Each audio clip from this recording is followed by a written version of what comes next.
Close your eyes for a moment and imagine the very first person who looked up at the night sky. No city lights, no noise, just darkness.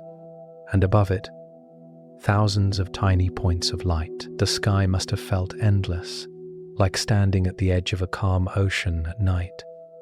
Except the ocean was upside down and stretching forever above your head.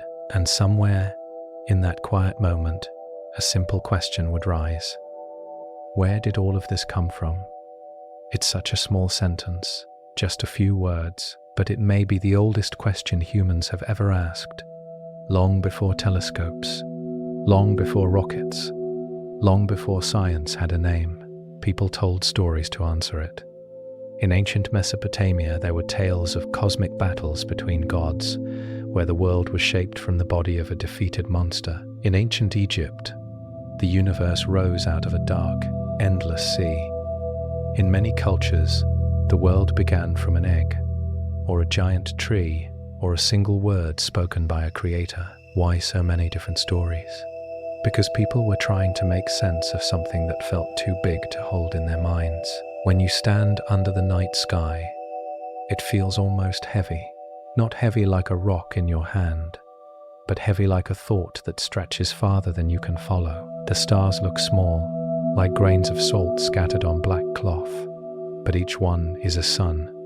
Many of them are larger than our own sun, which itself is so big that you could fit about 1 million Earths inside it. Imagine filling a giant stadium with marbles, and then realizing that stadium is still too small. So when early humans asked where everything came from, they were not being casual. They were trying to understand something that felt infinite, and the question refused to go away. Even as science grew, even as we learned how planets move and how gravity works, that deeper question remained, not just how things move, but how they began. It's interesting, isn't it? We can live our whole day without thinking about it. We wake up, eat, work, talk, rest. The ground feels solid. The air feels normal. The sky feels familiar. But if you pause and really think about it, none of this had to exist. The chair you're sitting on, the air in your lungs, the atoms in your hands. At some point, there was a beginning. Or was there? For most of human history, the universe was thought to be eternal. Many believed it had always been here, like an endless flat plain with no edge. After all, if you walk across a desert and see sand stretching in every direction, it feels like it has no start and no end. But in the last 100 years, something changed. Astronomers began looking deeper into space with powerful telescopes. And what they saw was surprising. Galaxies, those massive collections of stars, were not sitting still. They were moving away from us, in every direction. Imagine placing dots on the surface of a balloon, then slowly blowing air into it.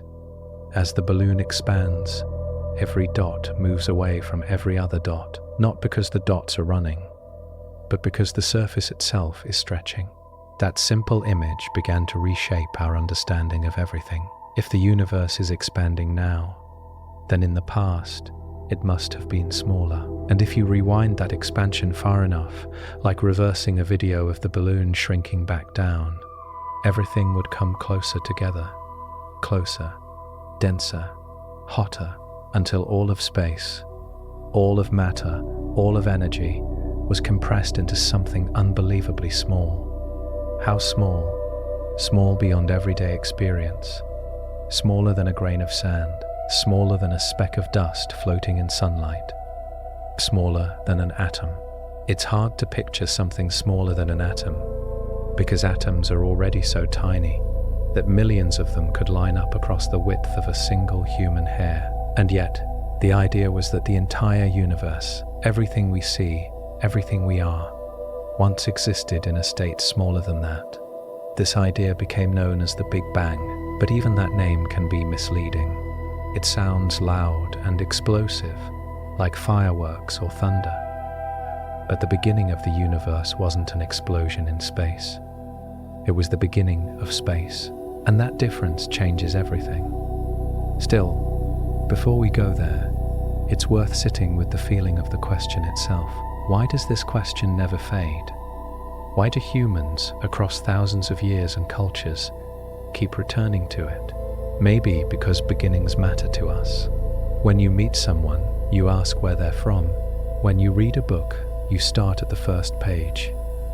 When you watch a movie, you want to know how the story begins. Beginnings help us understand the present. If you know where a river starts, you can better understand where it flows. If you know how a tree grows from a seed, you see the forest differently. In the same way, asking how the universe began is really another way of asking something more personal. How did we get here? The atoms in your body were not created inside you. They were forged long before Earth existed. The carbon in your cells, the oxygen you breathe, the iron in your blood, all of it has a history that stretches back billions of years, about 13.8 billion years, to be gentle with numbers. That's such a large amount of time that it's hard to feel it. If 1 year were the length of a single step, then 13.8 billion years would be a walk around the Earth more than 300 times without stopping. It's a stretch of time so long that human history, every empire, every invention, every life, would be thinner than a sheet of paper compared to a mountain. And yet, here we are, conscious, curious, able to ask the question. The universe produced stars. Stars produced heavy elements. Heavy elements formed planets. On at least one planet, life emerged, and eventually, life began to wonder about its own origin. It's almost circular, isn't it? The universe asking where the universe came from. So tonight, as we begin to gently explore this question, we don't rush, we don't try to force answers, we simply follow the thread that humans have followed for thousands of years, from myth to mathematics, from campfires to satellites, from stories whispered under the stars to signals captured by space telescopes orbiting far above Earth. The question remains the same. How did the universe really begin? And as we move forward, we'll slowly peel back the layers, not in sharp jumps, not in heavy technical language, but in calm steps, the way you would trace the outline of something delicate with your fingertips. Because sometimes, the most powerful questions are not the ones we answer quickly, they're the ones we carry with us. And this one has been with us since the first human looked up into the night and felt small, yet strangely connected to something vast beyond measure. As we move forward, feel free to share where you're listening from, or leave a quick thought below. And if this channel means something to you, subscribing is a small way to support the journey. When we talk about the beginning of the universe, a quiet question almost always follows. What was there before it? It sounds simple, natural, almost automatic. After all, in everyday life, everything has a before. Before you were born, there were your parents. Before a tree grew tall, there was a seed. Before a wave crashes on the shore, it forms out in the open sea. So it feels reasonable to ask what came before the universe. But here is where things become gently strange. What if before only makes sense when time already exists? Think about your own day. Morning comes before afternoon. Afternoon comes before evening. The order feels built into reality. Time flows like a steady river. You don't see it, but you feel it passing, the way you feel a slow current while floating in water. Now imagine asking, what is north of the North Pole? You can travel north for thousands of miles. You can cross forests, mountains, oceans, but once you stand at the North Pole itself, there is no more north. Every direction you step from there is south. The question itself stops working. Some physicists suggest that asking what happened before the universe began might be similar. If time itself started at the beginning, then there may not have been a before at all. That can feel uncomfortable. Our minds like sequences. We like causes that lead to effects. One thing pushes another, like dominoes forming in a row. If you see a line of dominoes knocked over, you naturally look for the first one that was tipped. But what if time is part of the domino line? What if time itself is one of the dominoes that fell into place at the very beginning? Let's slow down and picture it. Right now, you are sitting in space and time together. They feel separate, but they are woven into one fabric. Imagine space and time like a giant stretchy sheet. If you place a heavy ball on that sheet, it dips. If you roll a smaller ball nearby, it curves toward the dip. That bending is what we call gravity. But here's the key. The sheet includes time as well. According to modern physics, especially the ideas that grew from Albert Einstein's work, space and time are not separate stages where events happen. They are part of the stage itself. So, when we say the universe began, we are not just talking about matter appearing in empty space. We are talking about space and time themselves coming into being. It's like asking what is outside the surface of a balloon if the surface is all that exists. If you are a tiny two-dimensional creature living only on that balloon's surface, you can move forward, backward, left, right. But outside has no meaning in your world. In the same way, before might not have meaning if time itself began at the Big Bang. But then another question rises. How can time begin? Doesn't that sound impossible? We are so used to thinking of time as endless, like an infinite road stretching both behind and ahead of us. But what if it's more like a storybook with a first page? When you open a novel, the story begins on page 1. The characters don't exist in the story before that page. You might imagine their backstories, but within the book's world, that first page is the beginning of time. Of course, the book itself exists in a larger world. The author exists. But when we talk about the universe, there may not be a larger outside in the same way. This is where the mind starts to stretch. If time began 13.8 billion years ago, that means there were no earlier moments, no earlier seconds ticking away, no earlier events lining up in order. Even the word ago becomes tricky. It's like asking what sound existed before silence began. The idea starts to fold in on itself. Still, scientists don't simply shrug and stop there. They ask careful questions. When we trace the expansion of the universe backward in time, everything becomes hotter and denser. Galaxies move closer together. Stars merge. Atoms break apart. Eventually, we reach a point where our current understanding of physics can no longer describe what happened. It's not that nothing happened, it's that our equations stop making sense. Imagine driving toward a thick fog. At first you can see the road clearly. Then it becomes hazy. Then you can barely see a few feet ahead. The road doesn't end at the fog. Your visibility does. In the same way, when we approach the very beginning, our knowledge fades into something like mist. So, was there something before? Some scientists believe there might have been. Others think the question itself may not apply. It depends on whether time is fundamental, meaning it has always existed, or whether it is something that emerged from deeper rules of nature. Let's make that simpler. Think of ice forming on a lake in winter. The solid surface appears, but it wasn't always there. Before the temperature dropped, there was only water. The ice is a new layer that emerges under certain conditions. What if time is like that ice? What if it forms when the universe reaches a certain state? If that were true, then asking about before time might be like asking what the ice was doing before the water froze. The ice simply didn't exist yet. But here's the gentle wonder in all of this. We are beings who live inside time. Every memory you have is arranged in order.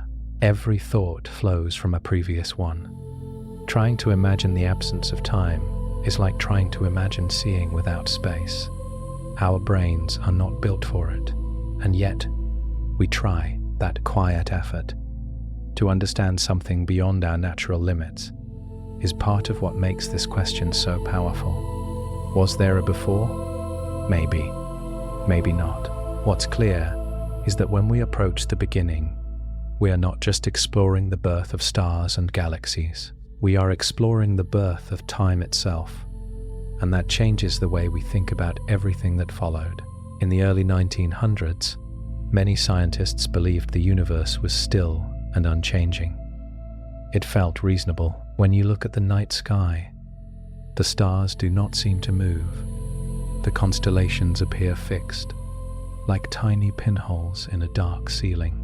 Night after night, year after year, they seem almost frozen in place. So the idea that the universe had always existed in roughly the same state felt calm and steady, eternal, balanced. But then telescopes became more powerful. Before this time, astronomers could see fuzzy patches of light in the sky. Some thought these were small clouds of gas inside our own galaxy. Others suspected they might be something much larger. The debate was serious, and no one had clear proof. Then came a careful observer named Edwin Hubble. Using a powerful telescope at Mount Wilson Observatory in California, Hubble studied those faint, blurry shapes. What he found changed everything. Those fuzzy patches were not small clouds inside our galaxy. They were entire galaxies themselves, huge systems of stars, gas, and dust. And they were incredibly far away. How far? Some of them were millions of light years away. A light year is the distance light travels in 1 year. Light moves so fast that it could circle Earth about 7 times in a single second. If you could drive at that speed, you could go around the world between heartbeats. Yet even moving that fast, it takes light an entire year to cross 1 light year. And these galaxies were millions of those light years away. Imagine shining a flashlight across the ocean and waiting millions of years for the beam to reach the other side. That gives you a sense of the scale, but distance was only part of the surprise. Hubble noticed something even more strange. When he studied the light coming from these galaxies, he found that the light was stretched. It had shifted toward the red end of the spectrum. This is called redshift. To understand this, think about the sound of a passing ambulance. As it approaches you, the siren sounds higher. As it moves away, the sound drops lower. The pitch changes because the sound waves are being stretched out as the ambulance moves away from you. Light behaves in a similar way. When a galaxy moves away from us, its light stretches, becoming slightly redder, and Hubble saw that almost all galaxies were redshifted. They were moving away, not just a few of them, nearly all of them. And here was the even more surprising part. The farther away a galaxy was, the faster it seemed to be moving away. Imagine standing in the middle of a large field with people spread out all around you. If everyone begins walking away, you might notice something odd. The people who are farther away seem to be moving away faster, simply because there is more space between you and them that is stretching. That was the pattern Hubble discovered. The universe was expanding. This was not just objects flying through space. It appeared that space itself was stretching. Picture dots drawn on the surface of a balloon. As the balloon inflates, every dot moves away from every other dot. None of the dots are at the center of the expansion. From the point of view of any dot, all the others are moving away. That simple image helped scientists grasp something enormous. If the universe is expanding now, then in the past, it must have been smaller. And if you keep rewinding that expansion, like reversing a video, you eventually reach a moment when everything was compressed together. Closer, denser, hotter. This idea did not appear overnight. It grew slowly. A Belgian priest and physicist named Georges Lemaitre had already suggested that the universe might have begun from what he called a primeval atom, a tiny, extremely dense state that expanded outward. At first, many scientists resisted the idea. Even Albert Einstein, whose equations allowed for an expanding universe, initially preferred a static one. The idea of a beginning felt unsettling. Why? Because a beginning raises deeper questions. What caused it? What came before? Why did it happen at all? But evidence has a quiet way of building strength. As more observations came in, the picture became clearer. The universe was not steady and eternal in the way people once imagined. It was dynamic, moving, changing. It had a history. Think of it like discovering that a calm lake is actually the surface of a slow-moving river. At first glance, it looks still. But when you drop a leaf and watch carefully, you notice it drifting. The movement was always there. You just needed the right tools to see it. By the 1930s and 1940s, the idea of an expanding universe was gaining support. And with it came the natural conclusion, if it is expanding now, then it must have begun from a much smaller, hotter state.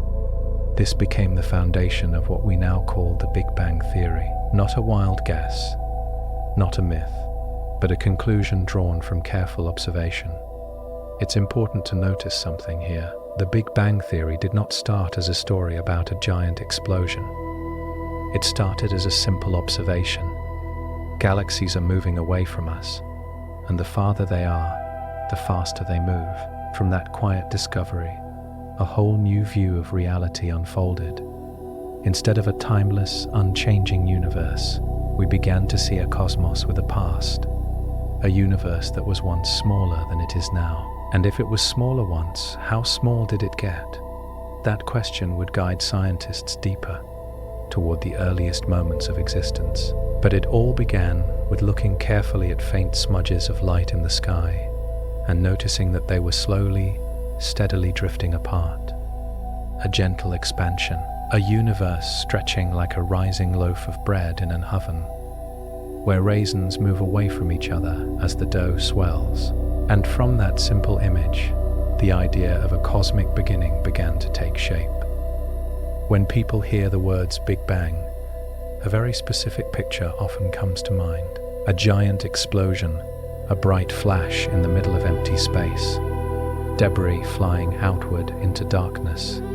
It feels dramatic, loud, violent. But that image, while understandable, is not quite right. The Big Bang was not an explosion in space. It was the expansion of space itself. That difference may sound small, but it changes everything. Let's slow down and picture it carefully. Imagine you are standing in a large empty field. Suddenly, a firework explodes in front of you. Sparks shoot outward in every direction. The explosion has a center. The sparks move into the empty space around them. That is how we usually imagine explosions. Now ask yourself, where would the center of the Big Bang be? It's tempting to think there must be one. A single point somewhere in the universe where it all began. But according to our best understanding, there is no center floating somewhere out there. Everywhere was the beginning.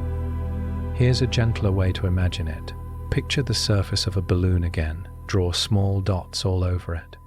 Now begin to inflate the balloon. As it expands, every dot moves away from every other dot. If you were a tiny creature living on the surface, you would see all the other dots drifting away from you. From your point of view, it would look like you are at the center. But so would every other dot. There is no special central point on the surface. The expansion happens everywhere at once. Our universe works in a similar way, except instead of a two-dimensional surface, we live in 3 dimensions of space. When the Big Bang happened, space itself began expanding, not into something, just expanding. That raises another natural question. Expanding into what? When a balloon grows, it expands into the air around it. When a loaf of bread rises in the oven, it expands into the space inside the oven. So what was outside the universe? The calm answer is this: there may not be an outside. The universe includes all of space. If space itself is expanding, there doesn't need to be something beyond it that it expands into. The expansion simply increases the distance between points within space. It's a bit like drawing dots on a rubber sheet and stretching the sheet. The dots move apart because the sheet stretches, not because they are traveling across it in the usual way. This helps clear up another common misunderstanding. The Big Bang was not matter flying through empty space. In the earliest moments, there wasn't empty space waiting around. Space and matter were tightly connected. At the very beginning, the universe was incredibly small and incredibly hot. How hot? Hot beyond everyday experience. The temperature in the core of our sun is about 15 million degrees Celsius. That is already hard to imagine. It's hot enough to melt any material we know instantly. But the early universe was trillions upon trillions of times hotter than the sun's core. If the sun's core is like a blazing furnace, the early universe was like stacking countless furnaces inside each other until the heat becomes almost beyond language. At those temperatures, atoms could not exist. Even smaller pieces, like protons and neutrons, could not hold together. Everything was a dense, energetic state, where the rules we are familiar with begin to blur. So when we say Big Bang, we are talking about a time when the universe was compressed into an extremely dense, extremely hot state, and then began expanding, not exploding outward into emptiness, expanding everywhere at once. And here is something quietly beautiful. The Big Bang did not happen at one location in space. It happened in all locations. If you travel to a distant galaxy billions of light years away and ask, where did the Big Bang happen? The answer would be the same. Right there, because that distant galaxy was once part of the same hot, dense beginning. You might wonder, if everything was once so close together, why doesn't it feel crowded now? The answer lies in time. For about 13.8 billion years, space has been stretching. That is a span of time so long that it's hard to grasp. If 1 second were the length of a single heartbeat, then 13.8 billion years would be like counting heartbeats non-stop for over 400 years without ever sleeping. During that time, galaxies have drifted apart. The space between them has grown wider and wider. Imagine placing 2 coins on a stretchy rubber band. At first, they are close together, but as you pull the band, the distance between them grows. The coins themselves do not stretch much, but the space between them does. Galaxies behave in a similar way. On large scales, the space between them expands. Now another gentle question appears. If everything started from such a dense state, does that mean it was a single tiny point? This is where language can mislead us. When we trace the math backward, it suggests that density and temperature increase without limit as we approach the beginning. But this may not mean there was literally an infinitely small dot. It may simply mean that our current equations stop working at that extreme, like trying to zoom in on a digital photo until the pixels blur and lose meaning. So the Big Bang was not a bomb going off. It was not an explosion in darkness. It was the birth of space and time together. The beginning of expansion, the unfolding of a cosmic fabric that continues to stretch even now. And that stretching is still happening. Right now, as you listen, distant galaxies are moving farther away. The universe is quietly growing larger, like a slow breath that has been expanding for billions of years. No thunder, no shockwave echoing through space, just a steady, silent widening. Understanding what the Big Bang was not helps us appreciate what it truly was, not chaos in empty space, but the beginning of space itself. And from that expanding beginning came everything we see today. If we gently rewind the universe, past galaxies, past stars, past atoms, we arrive at a moment that is almost impossible to picture. Not a minute after the beginning, not a second after, but a fraction of a second so small that even the word fraction feels too large.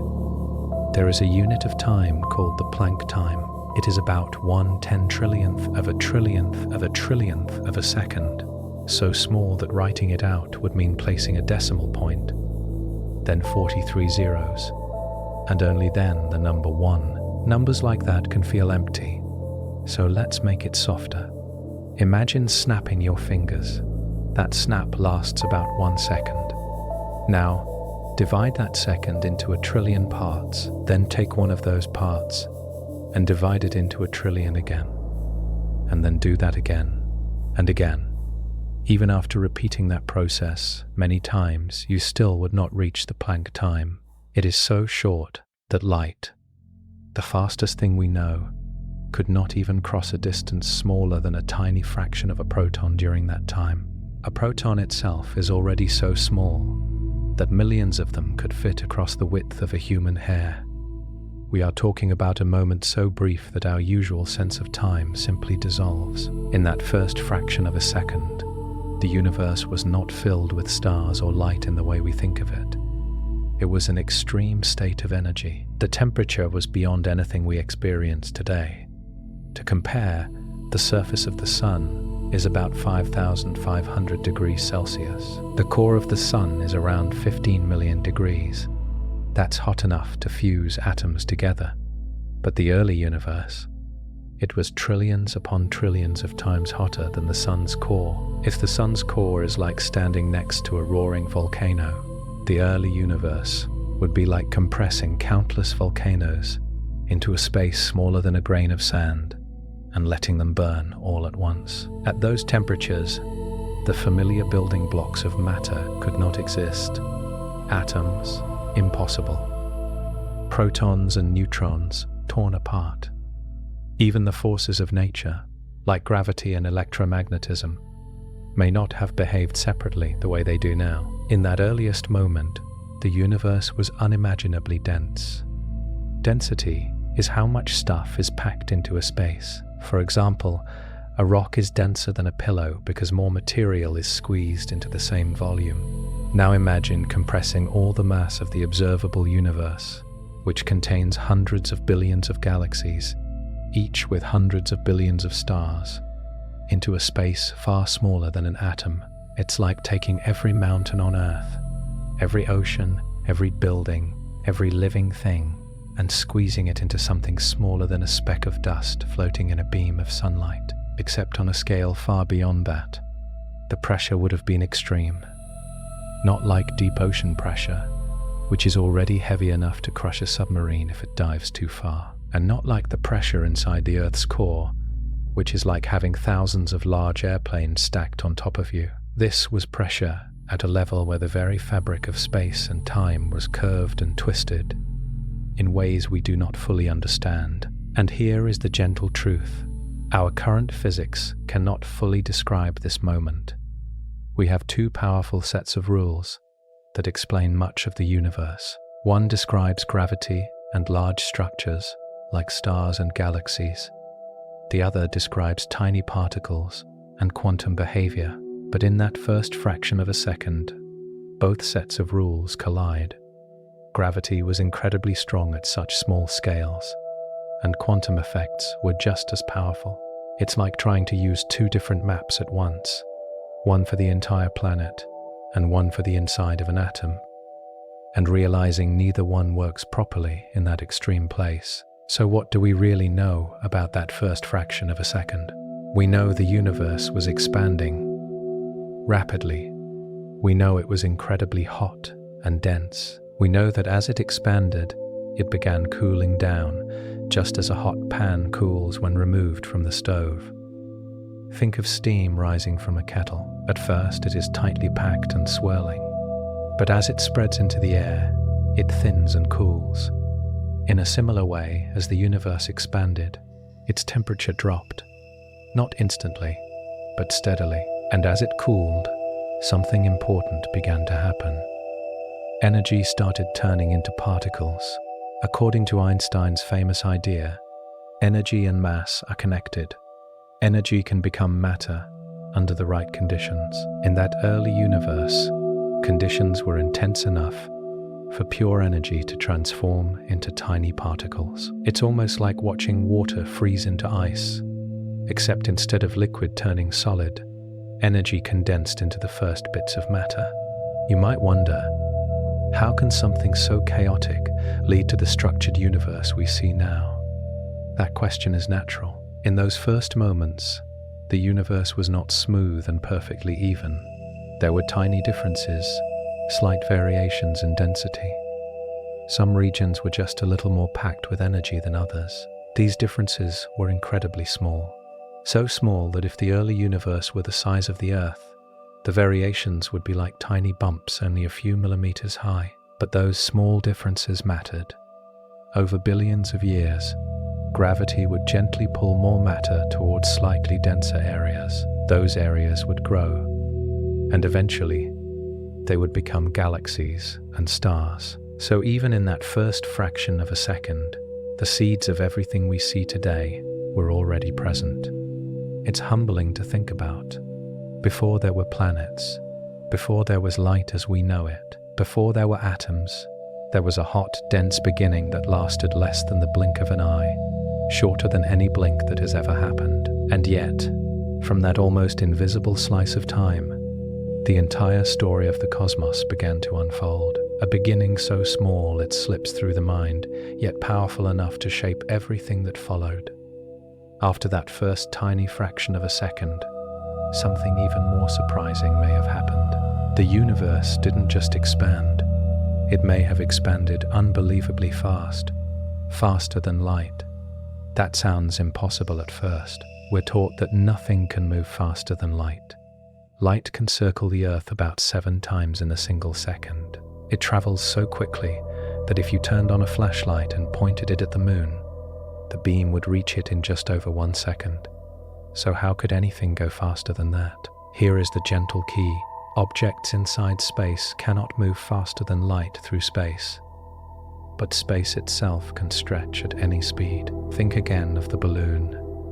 If you draw 2 dots very close together and inflate the balloon slowly, they drift apart gently. But if you inflate it extremely quickly, the distance between the dots increases very fast, even if the dots themselves are not moving across the surface. In the earliest moments, scientists believe space may have stretched like that. Not steadily, not calmly, but explosively fast. This idea is called cosmic inflation. It suggests that a tiny fraction of a second after the beginning, far less than a blink, space expanded by an enormous amount. How enormous? Imagine something smaller than an atom suddenly expanding to the size of a grapefruit in less time than it takes light to cross a proton. That comparison still feels small because we are dealing with scales beyond daily life. In reality, the growth may have been even more dramatic. Another way to picture it, imagine a single grain of sand. Now imagine that grain suddenly growing to the size of our entire solar system in a fraction of a second. That gives you a sense of how extreme the expansion might have been. Why would the universe do that? At first, inflation might sound like a wild idea, but it was proposed to solve some puzzles. One of those puzzles is called the horizon problem. When we look in opposite directions in the sky, the universe looks almost the same.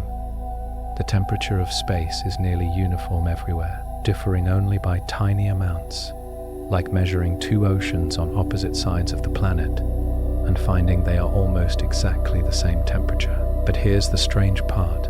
Regions of space that are very far apart have never had enough time to exchange light or information. It would be like 2 people standing on opposite sides of a huge desert, too far to see or talk to each other, yet somehow knowing to set their clocks to the exact same time. How did distant parts of the universe agree on such similar conditions? Inflation offers an answer. Before inflation, those regions were much closer together, close enough to interact and settle into the same temperature. Then inflation stretched them apart rapidly, like pulling dough in every direction. Picture baking bread with raisins inside. Before the dough rises, the raisins are near each other, but as it expands in the oven, the raisins move far apart. If you slice the bread later, the raisins may look distant from each other, yet they once sat side by side. In the same way, parts of the universe that now seem unimaginably far apart may have once been tightly connected. Inflation also helps explain why the universe looks so flat on large scales. When we say flat, we don't mean flat like a sheet of paper. We mean that space, on average, does not curve sharply. Large triangles drawn across billions of light years add up almost the way they would on a flat surface. Imagine zooming in on a basketball. Up close, it looks flat because you see only a tiny portion of its curved surface. Inflation could have stretched space so much that any original curvature became nearly impossible to detect, like stretching a small curved patch until it appears flat. So inflation solves problems, but what caused it?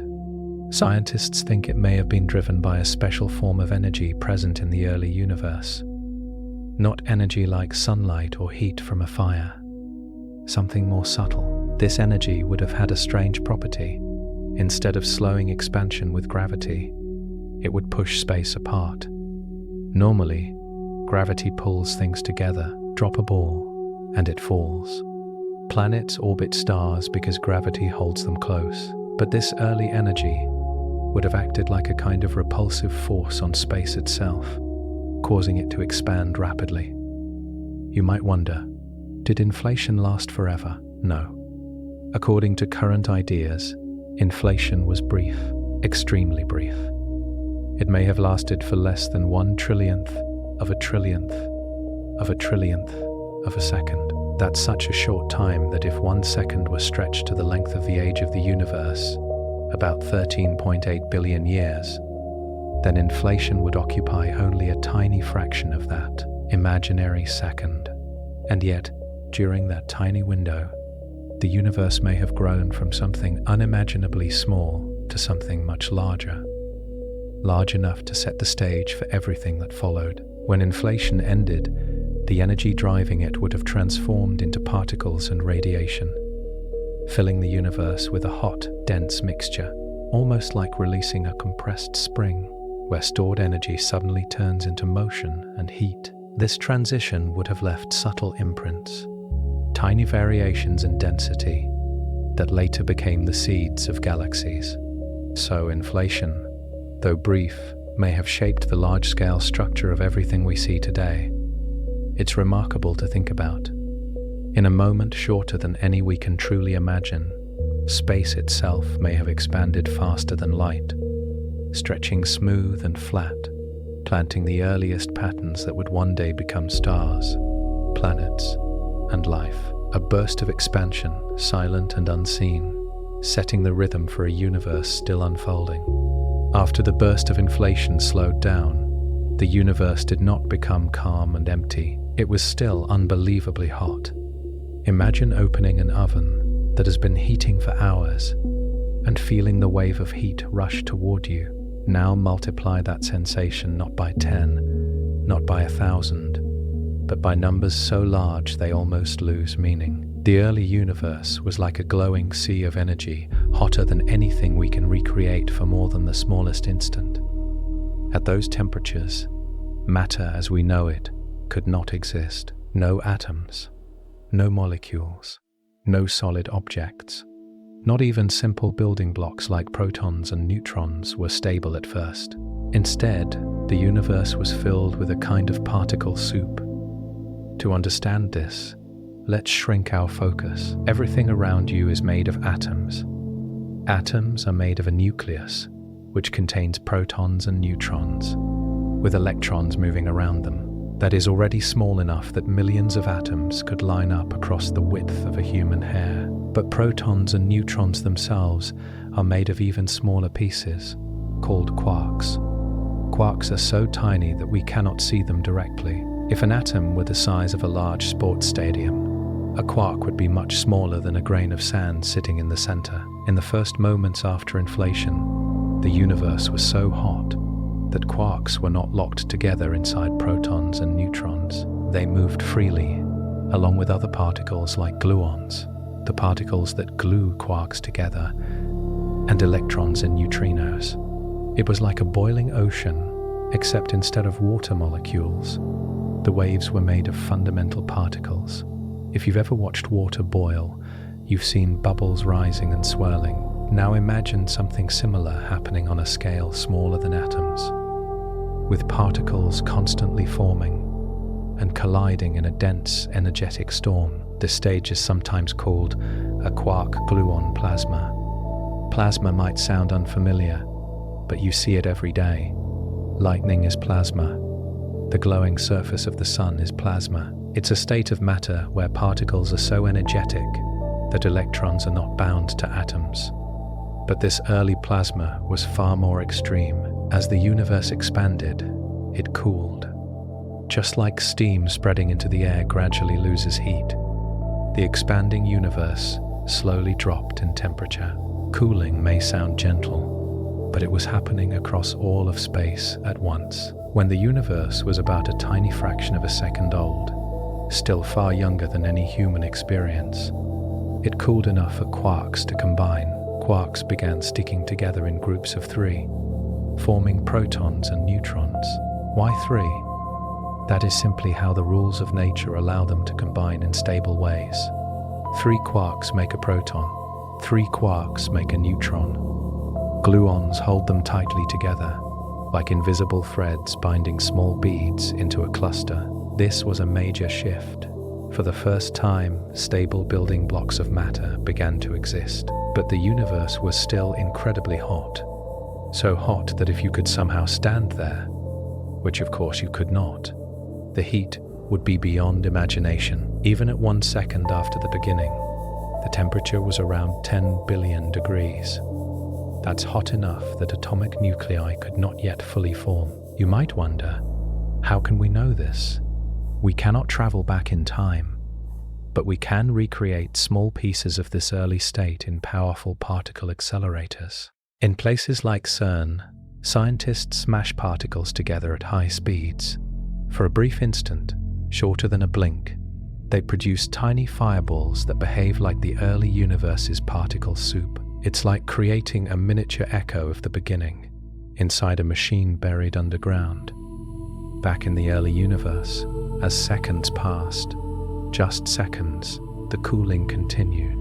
Neutrinos, extremely light particles that barely interact with anything, began streaming freely through space. They are still around today, passing through your body by the trillions every second without you ever noticing. They are so ghost-like that billions could pass through a wall without slowing down. Electrons also existed, moving freely through the hot plasma, but protons and neutrons were not yet forming stable atomic nuclei. The temperature was still too high, like trying to form ice cubes in boiling water.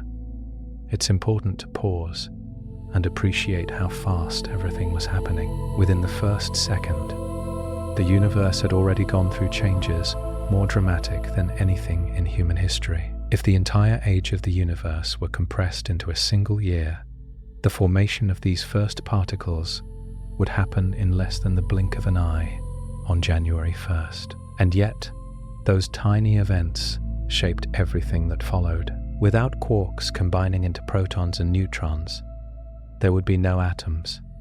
Without atoms, there would be no stars. Without stars, no heavy elements, no carbon, no oxygen, no iron, no planets, no life. So in that early particle soup, chaotic and unimaginably hot, the foundation was being laid.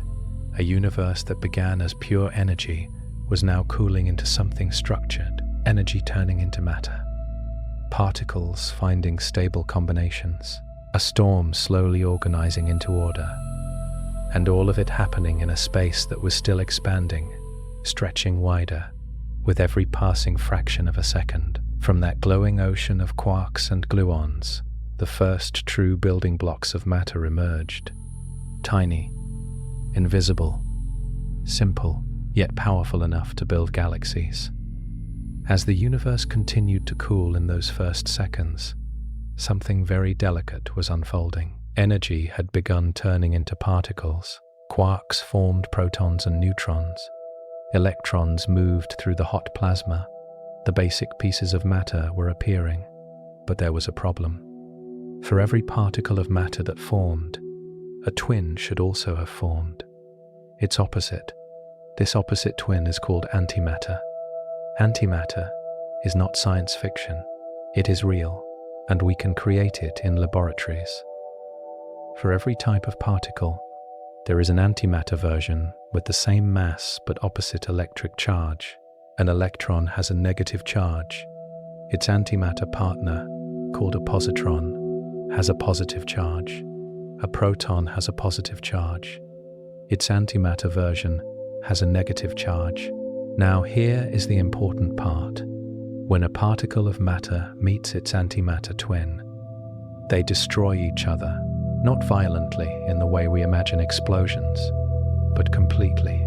They turn into pure energy, usually light. It's like two opposite puzzle pieces that instead of fitting together, cancel each other out entirely. So when the universe was forming particles out of energy, physics tells us that it should have created equal amounts of matter and antimatter.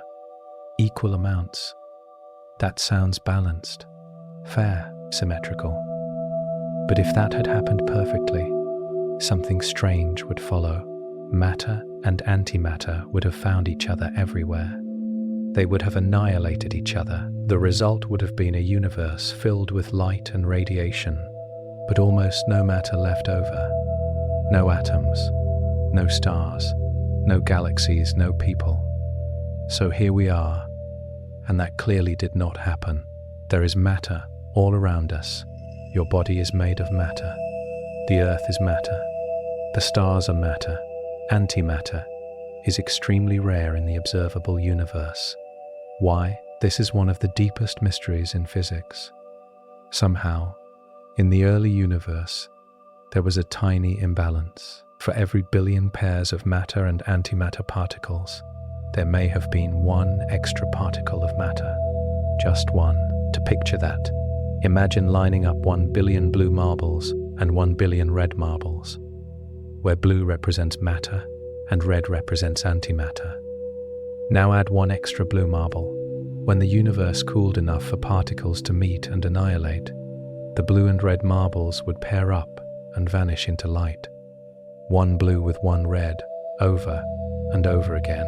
After all the pairs were gone, what would remain? That single extra blue marble, that tiny leftover. Now stretch that image to the entire universe. After almost all matter and antimatter destroyed each other, that small excess of matter remained. Everything you see today, every galaxy stretching millions of light years across, every planet, every living thing, came from that slight imbalance. It is almost impossible to grasp how small that difference was. If you had 1 billion grains of sand and removed all but one, you would barely notice the difference. That lone grain would seem insignificant. And yet, in the cosmic story, that one grain became everything. So, what caused this imbalance? Scientists are still searching for the answer. We know that certain tiny processes in particle physics allow matter and antimatter to behave slightly differently. In rare cases, their decays are not perfectly symmetrical. It's subtle, so subtle that you need enormous machines and precise instruments to measure it. It's like noticing that two clocks that seem identical drift apart by less than a second over many years. The difference is real, but very small. In the early universe, those small differences may have been enough. You might wonder, why didn't antimatter gather somewhere else in the universe? Could there be entire antimatter galaxies far away? It's a natural question. If there were large regions of antimatter, we would expect to see signs where matter and antimatter meet. At their boundaries, there would be intense flashes of energy from constant annihilation. So far, we have not observed clear evidence of such regions on large scales. That suggests that the imbalance happened very early, before matter could separate into different areas. The universe chose, in a sense, one side. Matter won by the smallest margin, and because it did, structure became possible. Imagine if the difference had gone the other way. If antimatter had been slightly more common, then perhaps a universe made mostly of antimatter would exist. From inside it, beings made of antimatter would not feel strange. They would see antimatter stars and antimatter planets as normal. The laws of physics would look almost identical. But in our universe, it is matter that remained. There is something quietly humbling about this. Your existence depends on an imbalance, so small, it almost vanishes in thought. A tiny preference in the early universe, a slight tilt in the rules of nature. Without it, the universe would be filled mostly with light from mutual destruction. Smooth and simple, but empty of complex structures. Instead, because of that slight excess, matter survived long enough to cool, to combine, to form atoms, and from those atoms would come the next steps: hydrogen and helium, the first true elements, all of it resting on a delicate asymmetry. A difference so small, it could fit inside a single extra marble in a sea of billions, yet large enough to build galaxies. By the time the universe was a few seconds old, the most violent events had already passed. Matter had narrowly survived its battle with antimatter. Protons and neutrons existed. Electrons were moving freely through a hot sea of radiation. But the universe was still far too hot for atoms to form. Think about trying to build a snowman in the middle of summer. The moment you pack the snow together, it melts. The environment simply does not allow it to stay solid. In the same way, the early universe was too energetic for stable atoms. If a proton and an electron tried to join together, the intense radiation around them would immediately tear them apart. So what happened next? Cooling. As the universe expanded, it stretched, and as it stretched, its temperature dropped. You've seen something similar in everyday life. If you spray air from a compressed can, the can becomes cold. When gas expands, it cools. The early universe followed a similar rule, but on a scale beyond imagination. In the first few minutes, something important occurred. Protons and neutrons began combining into small atomic nuclei, not full atoms yet, just the cores. The main product was hydrogen nuclei, which are simply single protons. Some protons joined with neutrons to form helium nuclei, which contain 2 protons and 2 neutrons. A tiny amount of lithium also formed, but only in very small traces. You might wonder, why mostly hydrogen and helium? Because the conditions were simple and brief.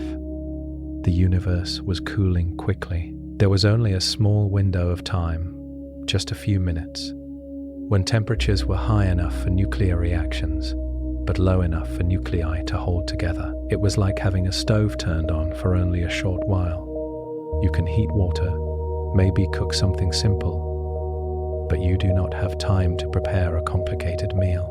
So the universe made the simplest elements, about 75% hydrogen and 25% helium by mass. If you could scoop up the early universe and weigh it, 3/4 of that weight would be hydrogen.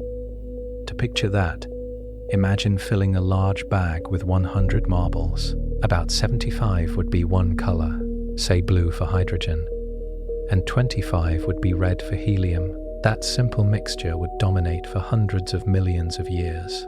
After those first few minutes, the universe cooled too much for nuclear fusion to continue on a large scale. For the next several 100,000 years, something interesting happened. The universe was filled with nuclei, hydrogen and helium cores, and free electrons. But they were not yet joined into full atoms. Why? Because the universe was still hot enough that photons, particles of light, were constantly knocking electrons away from nuclei. It was like trying to hold 2 magnets together while someone keeps shaking your hands.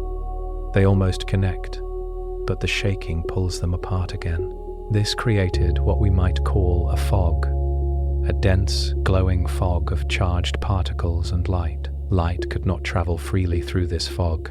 Photons were constantly bouncing off free electrons, scattering in every direction. Imagine driving through heavy fog with your headlights on. The light reflects off water droplets in the air, making it hard to see far ahead. In the early universe, light was trapped in a similar way, unable to travel long distances without being scattered. Then, about 380,000 years after the beginning, the temperature dropped enough for a major change. The universe had cooled to about 3,000 degrees Celsius. That still sounds hot, and it is. Hotter than molten lava, which flows at about 1,200 degrees Celsius. But compared to the earlier trillions of degrees, it was a gentle warmth. At this temperature, electrons could finally settle into stable orbits around nuclei. Hydrogen atoms formed. Helium atoms formed. The shaking stopped. The fog began to clear. When electrons attached to nuclei, they were no longer free to scatter light as easily. Photons could finally travel long distances without constantly bumping into charged particles. The universe became transparent. This moment is sometimes called recombination, though it was really the first true combination of electrons and nuclei into neutral atoms. Picture a stormy sea gradually calming. At first, waves crash everywhere, foam and spray filling the air, but as the wind dies down, the surface smooths. The water becomes clear enough to see beneath it. In the same way, once atoms formed, light was free to move, and that light is still traveling today. The hydrogen formed in that era would later gather under gravity's pull, forming vast clouds. Over time, those clouds would collapse into the first stars. Inside those stars, new elements, carbon, oxygen, nitrogen, iron, would eventually be forged. But at this early stage, the universe was beautifully simple. No heavy elements, no planets, no life, just hydrogen and helium drifting in expanding space. It's peaceful to imagine a young universe, now transparent, filled with simple atoms moving through a slowly cooling cosmos, from chaos to clarity, from a glowing plasma to a clear, expanding sea of gas. And in that quiet simplicity lay the potential for everything that would follow. When the first atoms formed and the universe became transparent, something remarkable was released. Light, not new light, but light that had been trapped for the first 380,000 years. Photons, particles of light, were constantly bouncing around, unable to travel far without colliding with free electrons. The universe was like a dense fog, where headlights reflect back at you. But once electrons joined with nuclei to form neutral atoms, the fog lifted. Suddenly, light could move freely. That ancient light did not disappear. It has been traveling ever since. Even now, as you sit here, that light is passing through the room. It flows through your body without you noticing. It fills all of space. This faint glow is called the cosmic microwave background, or CMB. It is often described as the afterglow of the beginning. Let's slow down and picture it. Imagine a room that has just been lit by a bright flash. After the flash fades, a soft glow lingers on the walls. The CMB is like that lingering glow, except it has been traveling for 13.8 billion years. When it first broke free, the universe was about 3,000 degrees Celsius, hotter than molten rock. The light released then was bright and energetic, closer to visible light. But as the universe expanded over billions of years, that light stretched. Remember how expansion stretches space itself? It stretches light too. When light waves stretch, their energy drops, their color shifts toward longer wavelengths. What began as visible or near-visible light has now stretched into microwaves, radiation with wavelengths longer than visible light, but shorter than radio waves. If visible light were the size of a small ripple in water, microwave light would be like a slower, wider wave. Today, the temperature of that ancient glow is about 2.7 degrees above absolute zero. Absolute zero is the coldest possible temperature, about minus 273 degrees Celsius, where atoms barely move. So 2.7 degrees above that is extremely cold. If you could hold a thermometer in deep space, far away from any star, it would read about 2.7 degrees above absolute zero because of this background radiation. It is like a faint warmth left over from a fire that burned billions of years ago. But how did we discover it? In 1965, two radio astronomers, Arno Penzias and Robert Wilson, were working with a large horn-shaped antenna in New Jersey. They were trying to measure faint radio signals. But no matter where they pointed their instrument, they detected a steady hiss of noise. It did not matter if they aimed at the sky or toward the ground. The noise remained. At first, they thought something was wrong with their equipment. They checked for interference. They even cleaned out pigeon droppings from inside the antenna, just in case. But the signal would not go away. It was coming from everywhere. Around the same time, other scientists had predicted that if the universe began in a hot, dense state, there should be leftover radiation, cooled and stretched by expansion. The hiss Penzias and Wilson detected matched that prediction. They had stumbled upon the faint echo of the early universe. It was like hearing the quiet hum of a distant engine and realizing it has been running since the beginning of time. Later missions, such as the COBE satellite in the 1990s, measured this radiation with greater precision. COBE confirmed that the CMB had a nearly perfect black body spectrum, meaning it matched exactly what we would expect from a hot, early universe that cooled smoothly. Imagine heating a metal rod until it glows red, then orange, then white. As it cools, it fades. The CMB is the cooled-down glow of the entire cosmos. Even more fascinating, satellites like WMAP and Planck mapped tiny variations in this background. The CMB is not perfectly uniform. It has tiny temperature differences, about 1 part in 100,000. That's extremely small. If the average temperature were like a smooth lake surface, these variations would be like ripples only a few millimeters high across an ocean, stretching thousands of kilometers. Yet those tiny ripples matter. They represent slight differences in density in the early universe, regions that were just a bit denser than others. Over billions of years, gravity would pull more matter into those slightly denser areas. They would grow into galaxies and clusters of galaxies. So when we look at the CMB map, often shown in soft blues and reds, we are seeing a baby picture of the universe, a snapshot from when it was only 380,000 years old. If the age of the universe were compressed into a single human lifetime of 80 years, that moment would occur within the first few hours after birth. It is the earliest light we can directly observe. Beyond it, we cannot see with ordinary light, because before that time, the universe was opaque. Light could not travel freely. So the CMB acts like a curtain. Everything before it is hidden from direct view, not because it did not happen, but because light from that time could not escape. And yet, even this curtain carries information. By studying the patterns in the CMB, scientists can measure the universe's age, its composition, and even clues about inflation. It's astonishing to think that a faint microwave glow, detectable with sensitive instruments, holds a memory of the cosmos when it was still in its infancy. The room you are sitting in feels quiet, but beyond the walls, beyond the air, beyond the planet itself, there is a soft, ancient whisper, filling all of space, a glow left over from the moment the universe first became clear, a gentle reminder that even now we are bathed in the light of the beginning. After the universe became transparent and the ancient light began its long journey across space, something unexpected followed. Darkness. Not total emptiness.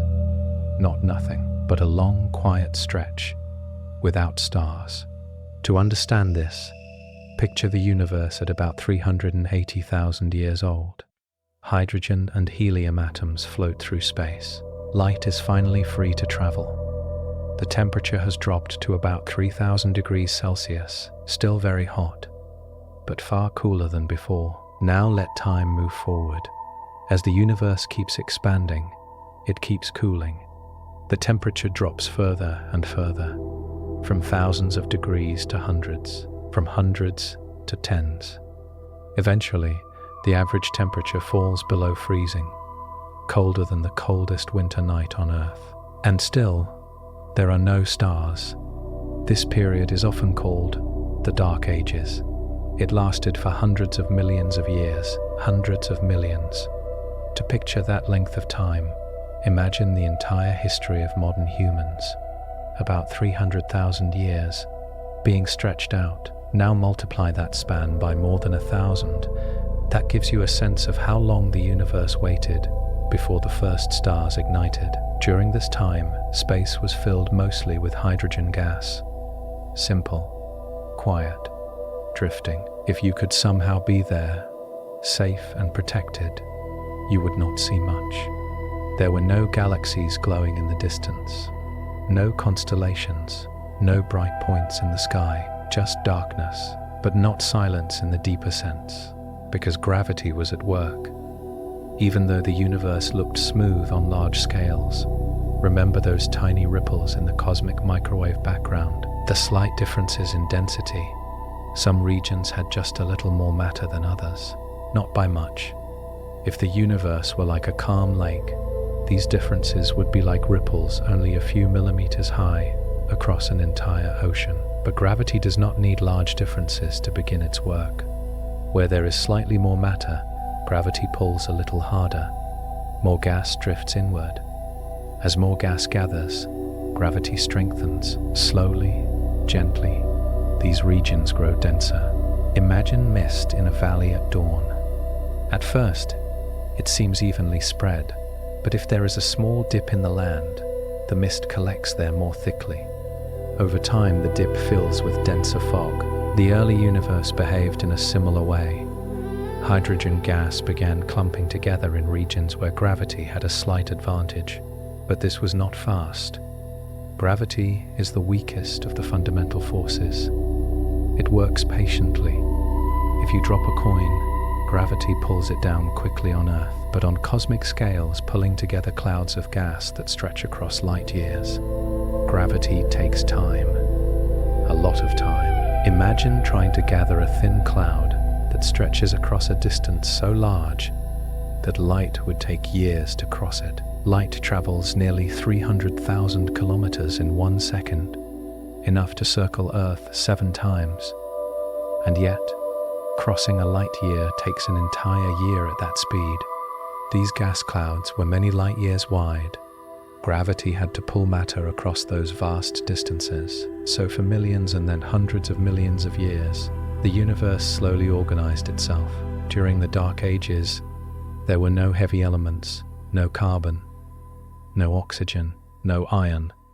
Those elements are forged inside stars, and there were no stars yet. It's peaceful to imagine a universe still young, cooling, expanding, filled with invisible hydrogen drifting in growing clumps.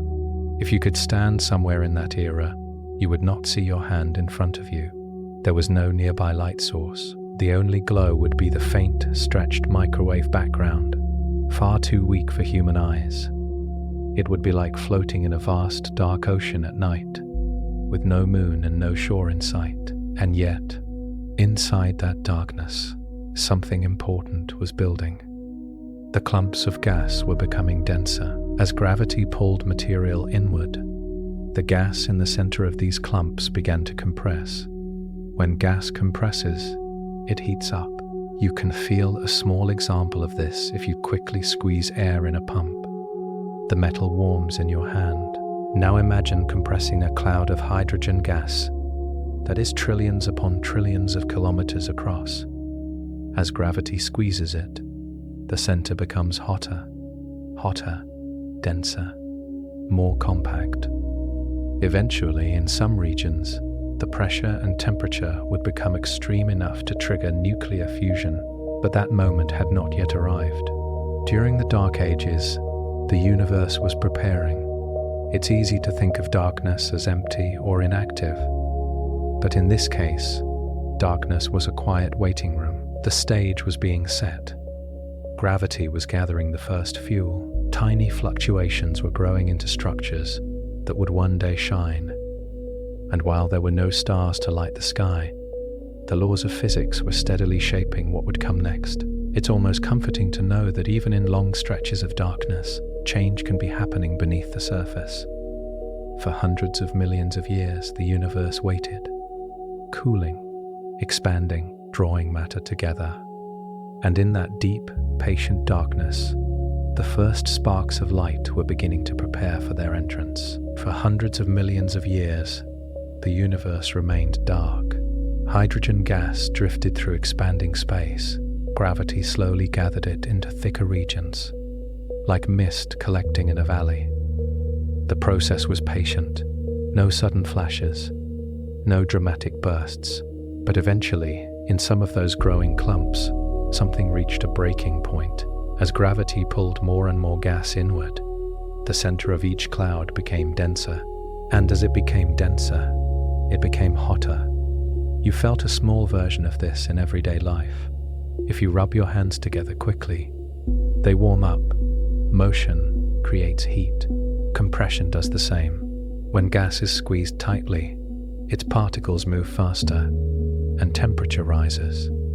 Now imagine compressing a cloud of hydrogen that is light years across. A light year is about 9.5 trillion kilometers. If you could drive a car without stopping at highway speed, it would take you over 10 million years to travel that distance. And these clouds were often many light years wide. Gravity was pulling material across those enormous distances, gathering it toward the center. As more gas fell inward, pressure built up. The temperature climbed higher and higher.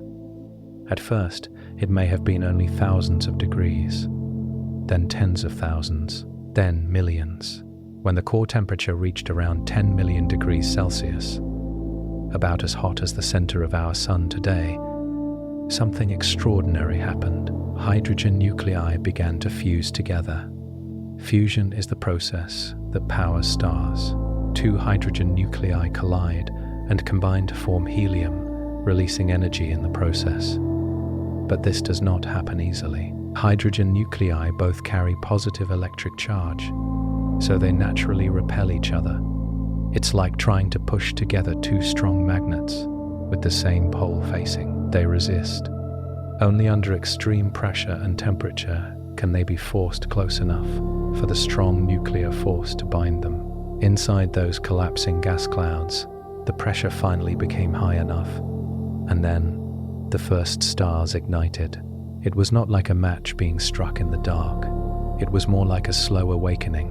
At first, fusion began deep in the core. Energy started to flow outward. That energy pushed against gravity, creating a balance.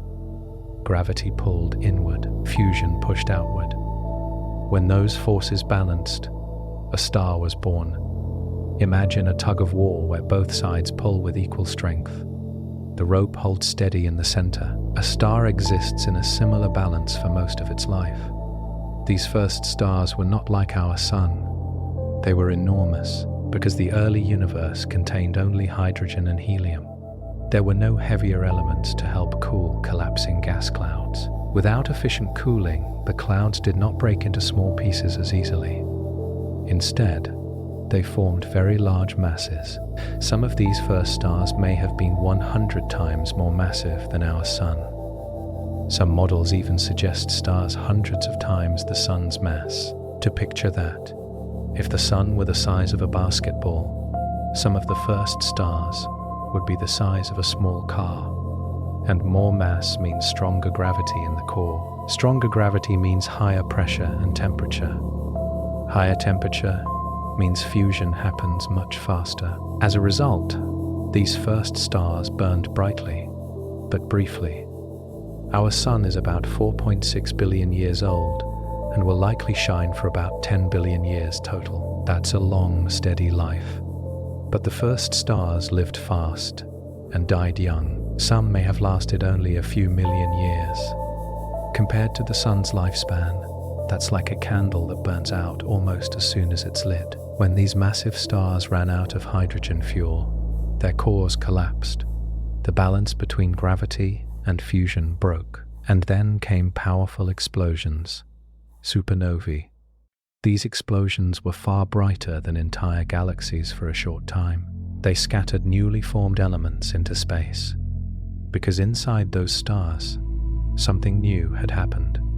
Fusion had not stopped at helium. In the cores of very massive stars, temperatures rose high enough to fuse helium into carbon, carbon into oxygen, and eventually into heavier elements like silicon and iron. For the first time in the universe's history, elements heavier than helium existed. Carbon, the backbone of life. Oxygen, the element we breathe. Iron, the core of planets. These elements were not present during the Dark Ages. They were forged inside the first stars. When those stars exploded, they spread these elements into the surrounding gas. The once simple universe began to grow more complex. It's remarkable to think that the darkness lasted for hundreds of millions of years. And then, gradually, light returned, one star at a time, tiny points of brightness, piercing the cosmic night. If you could have watched from a distance, you would have seen pockets of light appearing across the vast darkness, like lanterns being lit in a huge, empty field. And with each new star, the universe changed. Radiation from these stars began to interact with surrounding hydrogen gas, slowly reionizing it, stripping electrons from atoms again. The simple neutral hydrogen of the Dark Ages became energized once more. The universe was waking up from a smooth, dark expanse of drifting gas to a structured cosmos filled with light and energy. The first stars were not just lights in the sky, they were the first factories of complexity. From them would come new generations of stars, smaller and longer lived. Around some of those later stars, planets would form. And on at least one of those planets, billions of years later, life would emerge and look back toward those early lights, all because gravity patiently gathered hydrogen in the dark, and fusion finally sparked the first stars into existence. When the first stars began to shine, the universe was no longer a quiet sea of drifting gas. Light had returned, but stars did not form alone, scattered randomly and forever isolated from one another. Gravity was still working on a much larger scale. Just as small clumps of gas had gathered to form stars, even larger regions of matter were pulling themselves together. To understand this, imagine rain falling on a flat surface. At first, the water spreads thinly, but as more rain falls, small puddles form. Those puddles grow, merging into larger pools.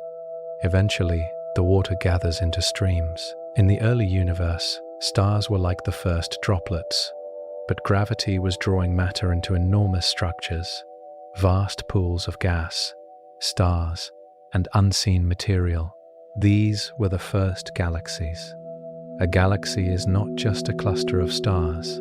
It is a massive system held together by gravity, containing billions, or even trillions, of stars along with gas, dust, and something else we will explore later. To picture the scale, consider our own galaxy, the Milky Way.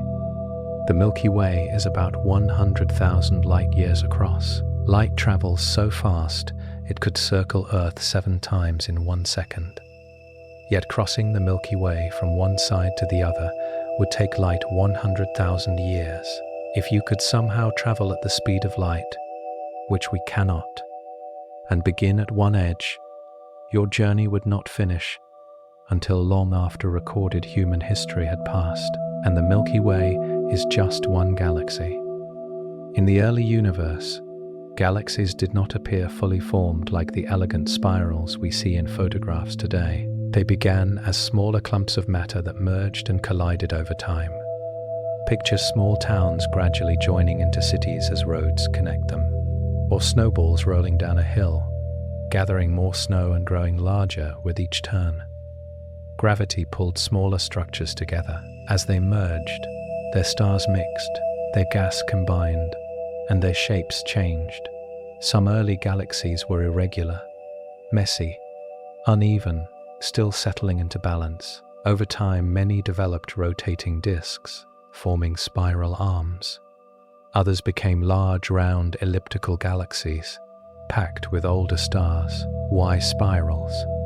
When a cloud of gas collapses under gravity, it often begins to spin. Even a tiny initial rotation grows stronger as the cloud shrinks, much like a figure skater spinning faster when pulling their arms inward. As the cloud flattens into a disk, stars form within it. The rotation organizes the structure, and spiral patterns can emerge, waves of denser material moving through the disk. The Milky Way formed through this long process of gathering and merging. It likely began as smaller building blocks, proto-galaxies, coming together billions of years ago. Over time, it absorbed smaller galaxies, growing larger. Even today, the Milky Way is still merging with tiny neighboring galaxies. The process is slow, unfolding over billions of years. If the entire history of the Milky Way were compressed into a single day, these mergers would happen like gradual shifts over hours, not sudden jolts. At the center of most large galaxies, including our own, lies something even more mysterious: a supermassive black hole. The black hole at the center of the Milky Way has a mass about 4 million times that of our Sun. If the Sun were the size of a basketball, this black hole would weigh as much as 4 million basketballs combined. And yet, compared to the size of the galaxy, it is small. The Milky Way contains hundreds of billions of stars. Galaxies became the main structures of the universe. They are like cities of stars, separated by vast stretches of space. Between galaxies lies mostly empty space, though empty still contains thin gas and radiation. The distance between galaxies can be millions of light years. If the Milky Way were shrunk down to the size of a coin, the nearest large galaxy, Andromeda, would be several meters away, and beyond that, other coins would be scattered across a field the size of a large country. The universe, on its largest scales, resembles a web. Galaxies cluster along long filaments of matter, with enormous empty regions in between, called voids. These voids can stretch hundreds of millions of light years across, so vast that if you traveled at the speed of a jet plane, it would take far longer than the age of the universe to cross them. From the early clumps formed after the Dark Ages, gravity built this vast cosmic web, and within galaxies, stars continued to form. Each generation of stars enriched the surrounding gas with heavier elements through supernova explosions. Over time, this allowed new stars to form with planets made of rock and metal. The universe was growing more complex, from simple hydrogen and helium to galaxies filled with diverse stars, from darkness to structure. It's comforting to imagine that what began as tiny ripples in density, variations smaller than a fraction of a percent, eventually became enormous spiral systems, stretching 100,000 light years across. Small differences amplified by time, patience guided by gravity. When you look at the night sky and see the faint band of the Milky Way stretching across it, you are seeing the result of billions of years of gathering. A city of stars, slowly built from the simplest ingredients, and beyond it, countless other galaxies continue drifting apart in the expanding universe, each one with its own history, each one born from the same early ripples in the cosmic beginning. As galaxies formed and grew, something puzzling began to appear. When astronomers measured how fast stars move inside galaxies, the numbers did not make sense. Let's take our own Milky Way as an example. Stars orbit the center of the galaxy, much like planets orbit the Sun. The farther a planet is from the Sun, the weaker the Sun's gravity pulls on it. Because of that, distant planets move more slowly. Neptune travels around the Sun much more slowly than Earth does. So scientists expected something similar in galaxies. They assumed that stars farther from the center would orbit more slowly than those closer in. But when they measured the speeds, they found something strange. Stars far from the center were moving just as fast as stars much closer in. That shouldn't happen. If only the visible matter, the stars, gas, and dust, were providing gravity. The outer stars should not be moving fast enough to stay in orbit, too. They should drift away, like a ball thrown too gently to stay in a circular path. And yet, galaxies were holding together. It was as if something unseen was adding extra gravity. Imagine watching a merry-go-round spin. If it spins too fast, people on the edge would fly off unless something strong holds them in place. In galaxies, the outer stars are spinning so quickly that there must be more gravitational pull than we can see.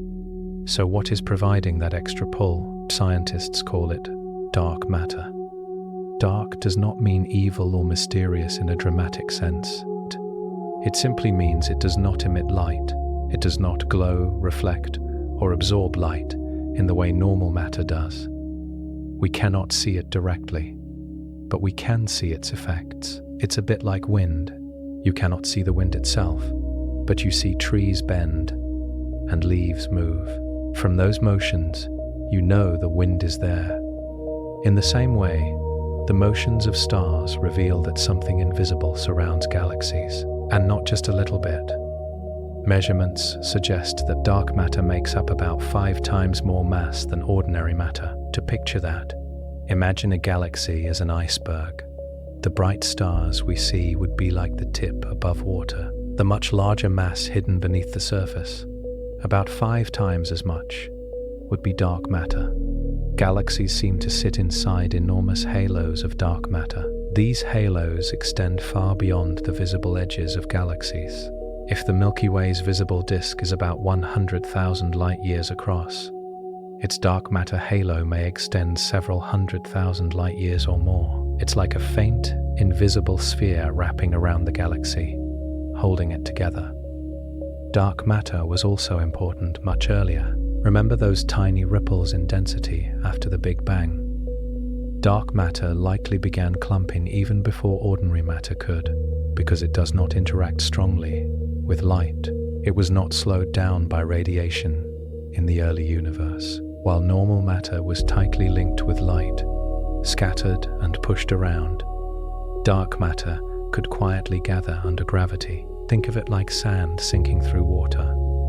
While the water swirls and moves, the sand settles steadily to the bottom. Dark matter formed the first gravitational scaffolding, the framework, on which galaxies would later build. Ordinary matter then fell into those dark matter wells, forming stars and galaxies within them. Without dark matter, the universe might look very different. Galaxies might not have formed as quickly, or at all. The structures we see today, clusters, filaments, vast cosmic webs, may depend heavily on dark matter's invisible pull. But what is dark matter made of? That remains one of the biggest unanswered questions in physics. It is not made of atoms. It cannot be hydrogen or helium, because we would detect it through light. It does not seem to interact with electromagnetic forces the way ordinary matter does. Scientists suspect it could be made of new types of particles that barely interact with anything except through gravity. Experiments deep underground and in space are searching for signs of these particles. Sensitive detectors wait for rare interactions, like listening for a faint whisper in a silent room. So far, dark matter remains unseen directly, and yet, its presence is strongly supported by many lines of evidence. Not only galaxy rotation, but also the way light bends around massive objects. A phenomenon called gravitational lensing reveals extra mass. When light from a distant galaxy passes near a massive cluster, it bends. By measuring how much it bends, scientists can estimate the total mass present. Time and again, they find more mass than visible matter can explain. It's remarkable. Most of the matter in the universe is invisible. The stars you see on a clear night, the bright band of the Milky Way, are only a small fraction of what is really there. It's as if we have been looking at the universe through a narrow window, seeing only the glowing parts, while a vast, dark structure surrounds and shapes everything. Dark matter does not shine. It does not warm your skin, it does not sparkle in the night sky, but without it, galaxies might not exist in their current form, and without galaxies, there would be no stars like our Sun, no planets like Earth. Sometimes what shapes the universe most deeply is what we cannot see, an invisible framework, quietly guiding the growth of cosmic cities of light. For a long time, scientists believed that although the universe was expanding, gravity would slowly pull against that expansion. It seemed reasonable. Gravity attracts, it pulls matter together. It formed stars, galaxies, and clusters. So if the universe began expanding in the Big Bang, gravity should gradually slow that expansion down. Imagine throwing a ball straight up into the air. At first, it rises quickly, but gravity pulls on it, slowing it down. Eventually, it stops and falls back. Many scientists thought the universe might behave in a similar way, expanding at first, then slowing over billions of years, perhaps one day even stopping, maybe even collapsing back inward. But in the late 1990s, something unexpected was discovered. Astronomers were studying distant supernovae, exploding stars that shine with predictable brightness. These explosions can act like cosmic distance markers. If you know how bright something truly is, you can compare it to how bright it appears and estimate how far away it is. It's similar to seeing a street lamp in the distance.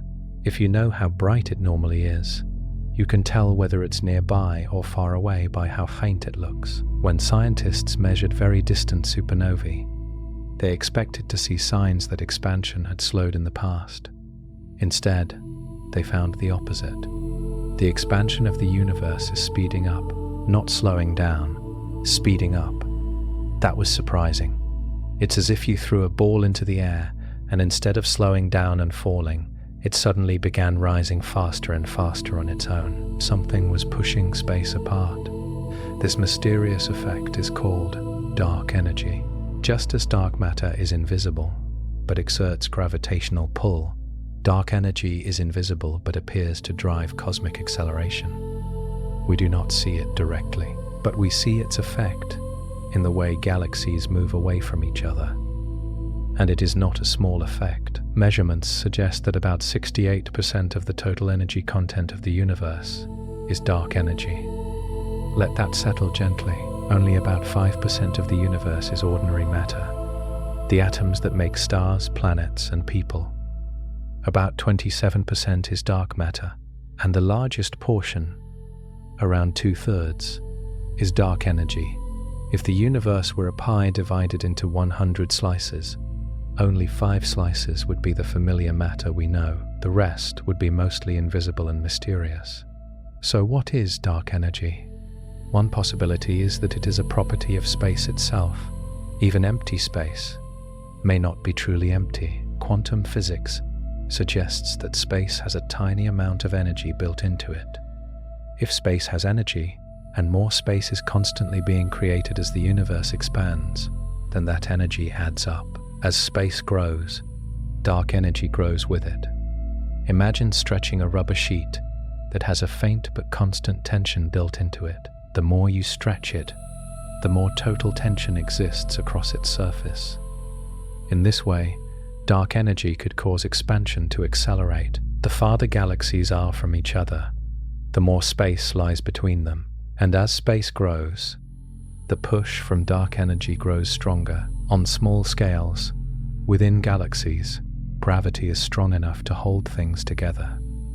The Milky Way is not being torn apart by dark energy.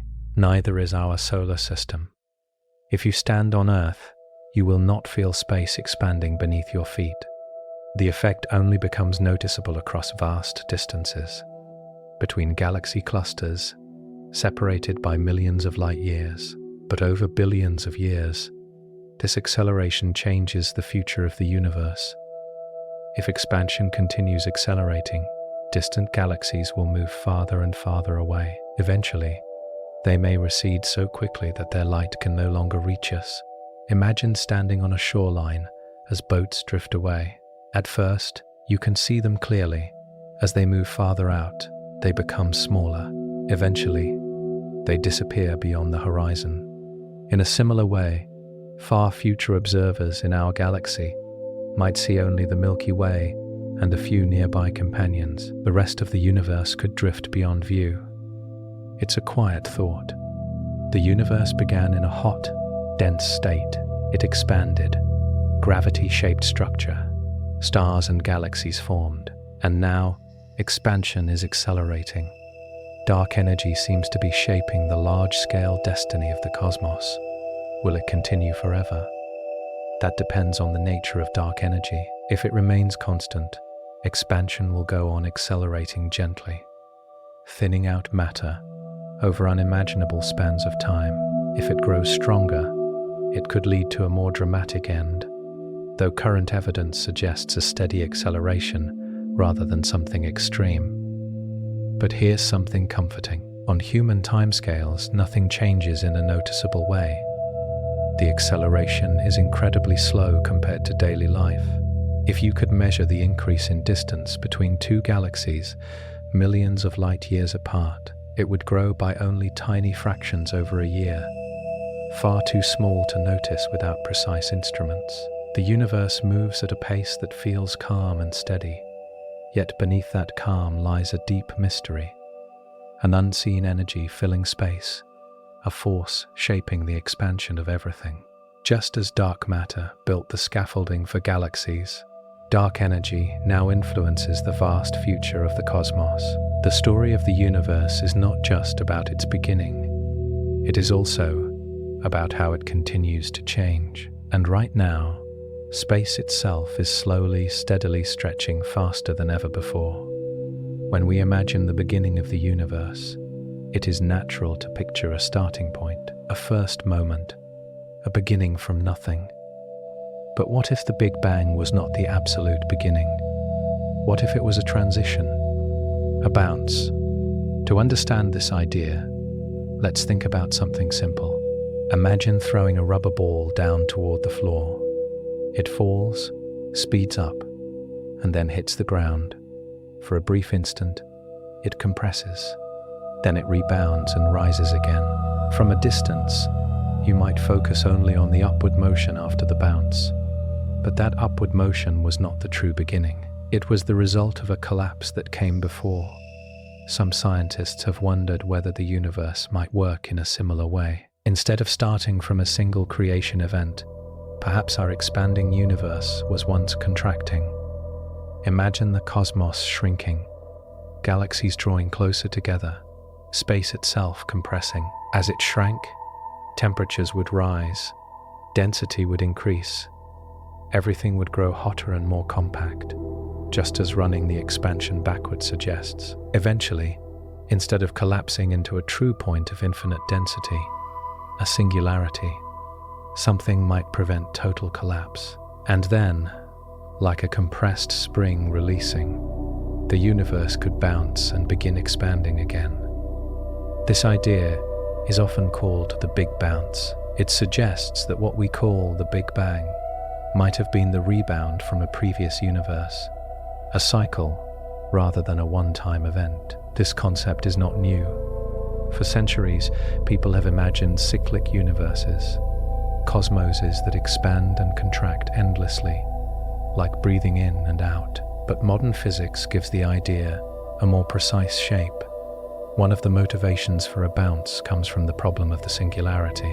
When we follow the equations of general relativity backward in time, density and temperature rise without limit.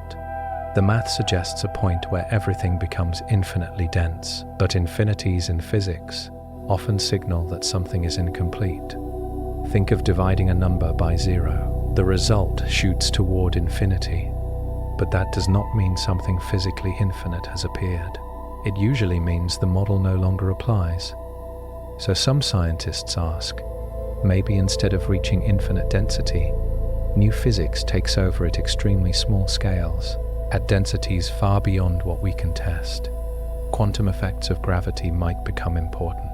There is a scale called the Planck density, which is so extreme that if you tried to imagine squeezing Mount Everest into a space smaller than an atom, you would still be nowhere close. It represents a regime where our current understanding breaks down.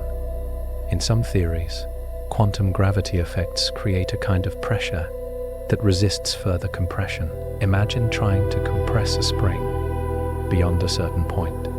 The more you push, the harder it pushes back. In a bouncing universe model, as contraction reaches extreme density, quantum forces could push outward, reversing the collapse. The universe would not hit a final wall of infinity. It would bounce. But if that is true, what existed before the bounce? Possibly another universe, expanding and contracting according to its own rules. It's a quiet but profound thought. Our universe might not be the first. It might be one chapter in a long cosmic story. In some models, this process could repeat endlessly. Expansion followed by contraction, followed by another expansion, like a cosmic heartbeat. Expand, contract, expand again. If the entire history of our universe, from the Big Bang to now, were compressed into a single breath, a cyclic model would suggest that the cosmos has been breathing in and out for ages beyond counting. However, there are challenges to this idea. One issue is entropy, the measure of disorder. In everyday life, entropy tends to increase. A tidy room becomes messy over time. Unless effort is applied, a cup of hot coffee cools down, spreading heat into the surrounding air. If the universe cycles through expansions and contractions, entropy would likely grow with each cycle. Over many cycles, disorder could build up, making each new bounce different from the last. Some modern bouncing models try to address this by modifying the laws of physics at extreme scales. There are also ideas from string theory and other advanced frameworks that suggest our universe might have formed from the collision of higher dimensional objects, like membranes brushing against each other in a larger space. In those views, the Big Bang might not have been a bounce from a collapse, but a collision event that triggered expansion. The details are complex, but the feeling is simple. The Big Bang may not have been the ultimate beginning. It may have been a transition from something earlier. Of course, we must be gentle here. These ideas remain speculative. We do not yet have direct evidence of a previous contracting universe. But science often grows by asking such questions. When we first discovered that galaxies were expanding away from us, it reshaped our view of the cosmos. Perhaps future discoveries will reshape it again. For now, the idea of a bounce invites us to loosen our grip on the idea of a single starting point. Maybe the universe did not appear out of absolute nothingness. Maybe it transformed, like a wave collapsing and rising again, like a ball hitting the ground and rebounding. And if that is true, then what we call the beginning might be part of a much longer rhythm, one that stretches far beyond the limits of what we can currently observe, a rhythm of compression and release, a universe that does not simply begin, but renews. As we explore ideas about the beginning, another possibility slowly appears. What if our universe is not the only one? It sounds like science fiction at first. Multiple universes, entire realities beyond our own. But some theories in modern physics suggest this idea naturally, almost quietly, as a side effect of trying to explain inflation. Remember cosmic inflation? The rapid expansion in the earliest fraction of a second. In some versions of inflation theory, that expansion does not stop everywhere at once. Instead, it continues in some regions, while ending in others. Imagine a pot of boiling water. Bubbles form randomly throughout the water. Some bubbles expand and then collapse. Others keep growing. Each bubble is separate from the others. In certain models, our universe could be like the boiling process itself, continuing in the background. Our universe would be a region where inflation stopped, allowing space, matter, and time to evolve as we know them. Elsewhere, inflation might still be happening, constantly creating new bubble universes. Each bubble could have slightly different properties, different physical constants, different strengths of forces, even different numbers of spatial dimensions. To picture this gently, imagine a vast foam made of countless bubbles. Each bubble is a universe. From inside one bubble, you cannot see the others. The walls between them expand faster than light separates them. So even if other universes exist, they would be forever beyond our reach. You might ask, why would constants be different? In our universe, certain numbers seem finely balanced. For example, the strength of gravity is extremely weak compared to other forces. If gravity were much stronger, stars would burn out quickly. If it were much weaker, stars might not form at all. The strength of the electromagnetic force, the mass of fundamental particles, these values appear carefully tuned for the formation of complex structures. If they were slightly different, the universe might be simple and empty. So one question arises: why do the constants have these particular values? One possible answer is that there are many universes, each with different values. We happen to exist in one where the conditions allow complexity and life.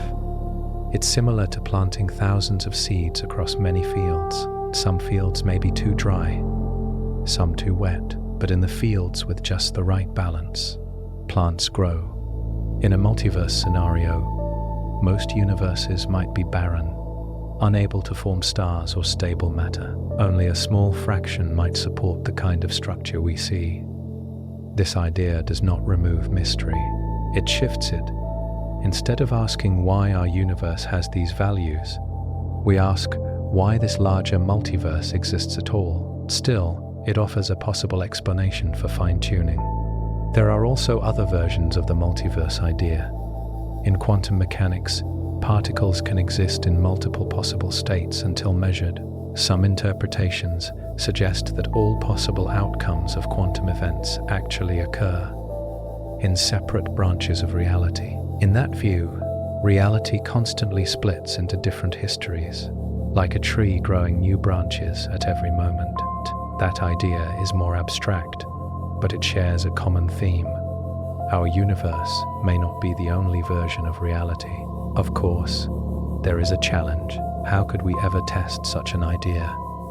If other universes are forever beyond our observable horizon, separated by expanding space that moves faster than light, direct evidence may be impossible. It's like fish inside an aquarium wondering whether other aquariums exist beyond the glass walls. Without seeing beyond their own water, they cannot confirm it. Some scientists search for indirect clues. Perhaps subtle patterns in the cosmic microwave background could hint at collisions between bubble universes in the distant past. So far, no clear evidence has appeared. The multiverse remains a possibility, not proven, not ruled out. It invites us to widen our perspective.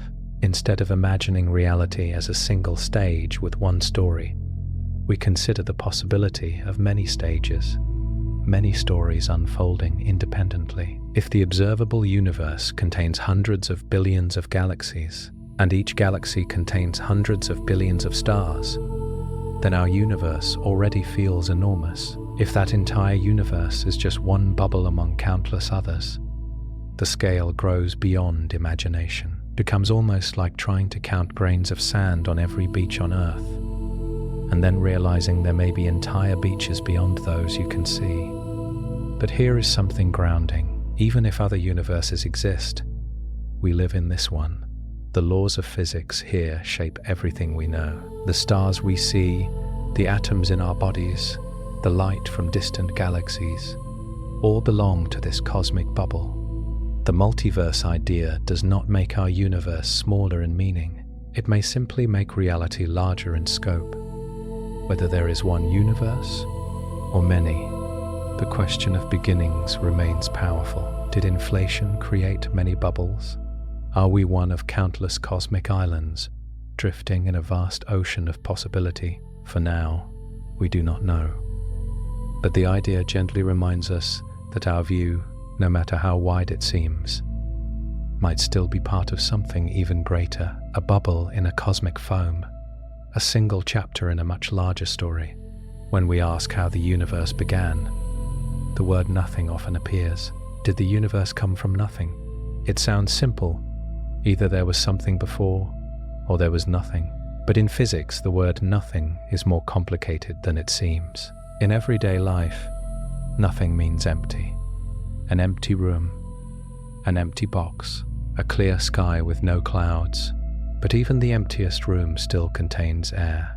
Even the emptiest region of space still contains fields and tiny fluctuations. In modern physics, what we call empty space is not truly empty.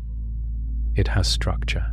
According to quantum mechanics, space is filled with fields, like invisible layers spread everywhere. Even when there are no particles present, these fields still exist, and at very small scales, these fields are not perfectly calm. They fluctuate. To picture this, imagine the surface of a quiet pond.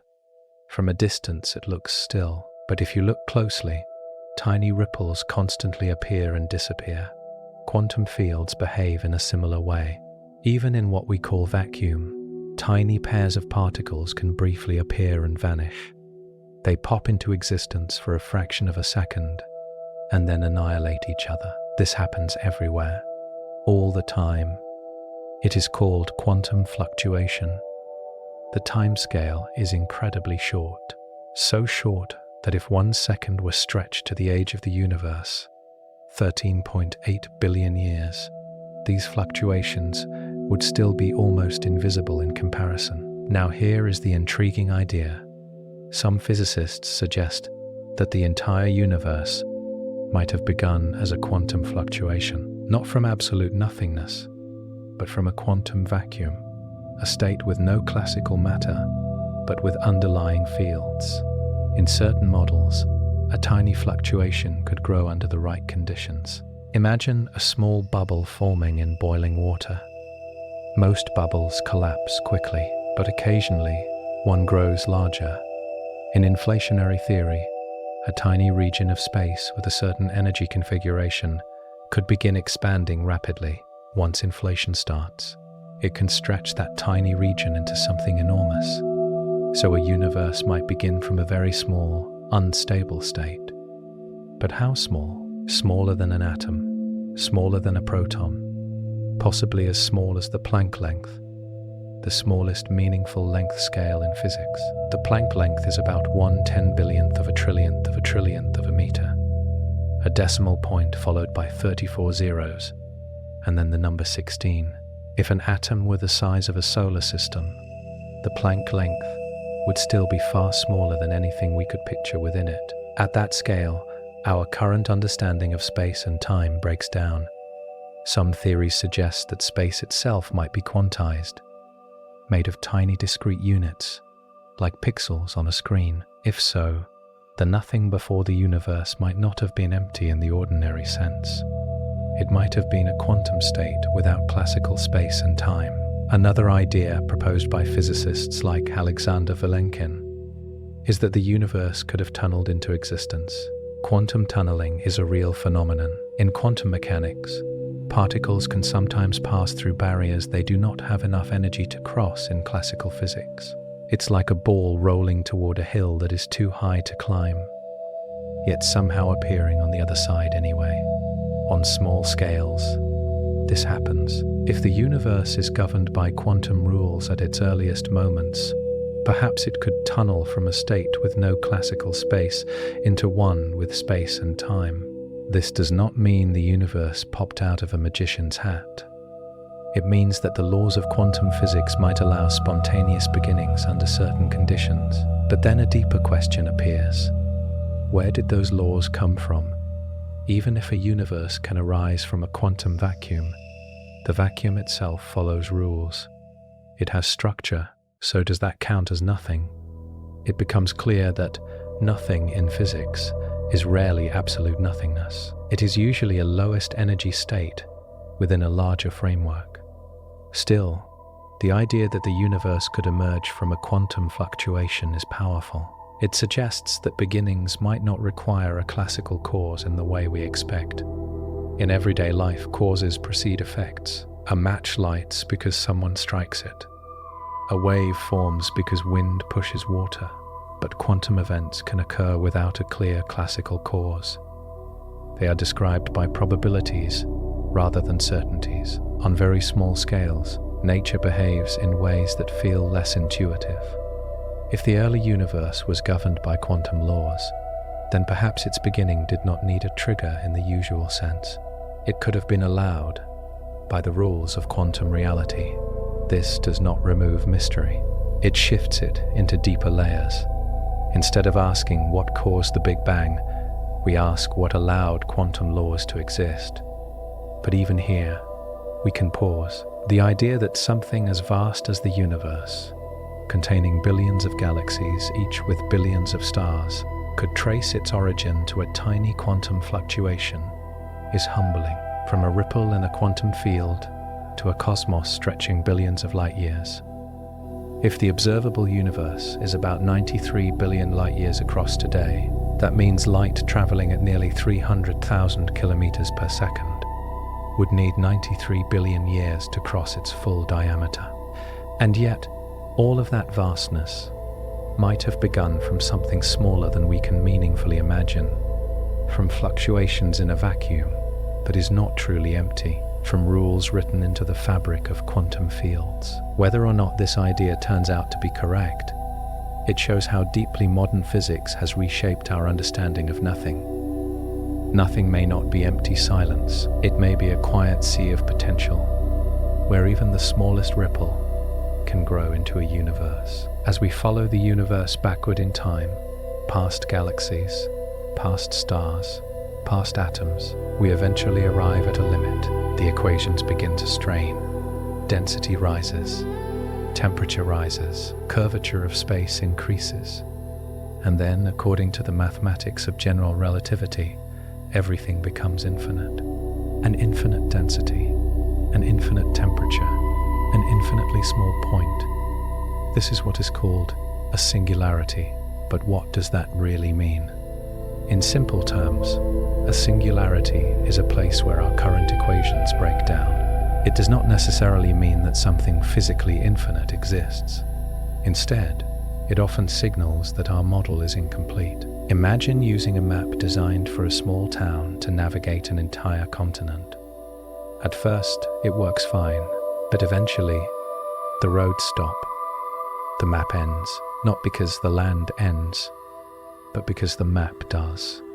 In the same way, when we apply general relativity to the very earliest moment, the math leads to infinities. General relativity, developed by Albert Einstein, is incredibly successful at describing gravity on large scales. It explains how planets orbit stars, how galaxies curve space, and how light bends near massive objects. It even predicts black holes, regions where gravity becomes so strong that not even light can escape. At the center of a black hole, the equations also predict a singularity. So singularities appear in two places, at the beginning of the universe and at the center of black holes. But many physicists suspect that singularities are not real physical objects. They are warning signs.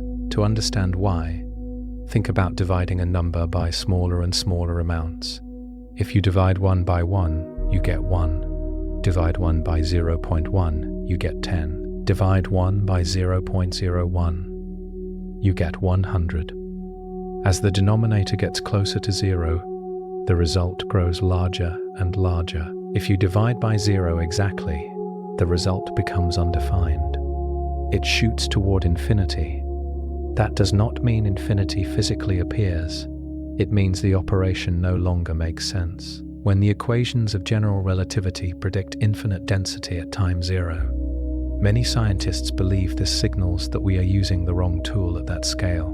General relativity describes gravity as the curvature of space and time, but it does not include quantum mechanics, the theory that governs extremely small scales. In the first tiny fraction of a second, smaller than the Planck time, the universe was both extremely small and extremely dense. Both gravity and quantum effects would have been equally important, but we do not yet have a complete theory that unites gravity and quantum mechanics. It's like having two separate instruction manuals, one for building large structures and one for tiny machines, but no guide for something that is both enormous and microscopic at the same time. The Planck scale marks the boundary where this conflict becomes unavoidable. The Planck length is about 1.6 times 10 to the minus 35 meters. That's so small that if an atom were enlarged to the size of the observable universe, the Planck length would still be tiny within it.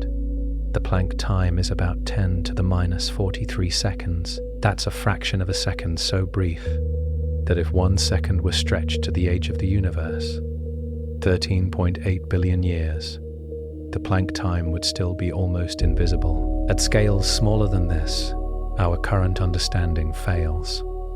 So when we speak of a singularity at the beginning, we may simply be reaching the edge of our knowledge. It is the fog line. Beyond it, our current physics cannot see. This is not unusual in science. Throughout history, boundaries of knowledge have appeared as paradoxes or infinities. At one time, the ultraviolet catastrophe predicted infinite energy at high frequencies. That problem led to the development of quantum mechanics. Infinities often signal that a deeper theory is waiting to be discovered, so the singularity may not be a literal point where everything compresses into nothingness. It may be a sign that space and time behave differently at extreme scales. Some theories suggest that space might not be continuous all the way down. It might have a smallest unit, like pixels on a screen. If so, infinite compression may be impossible. Other theories propose that quantum gravity effects prevent true singularities, replacing them with bounces or transitions. For now, we do not know. But here is something important to remember. The Big Bang theory does not claim to explain what happened at the singularity itself. It describes what happened after the universe began expanding from a hot, dense state. The singularity is not a proven physical object. It is the place where our current map ends. It is natural to feel uneasy with that. We want clear answers. We want to say, this is how it began. But sometimes, honesty in science means admitting where knowledge stops.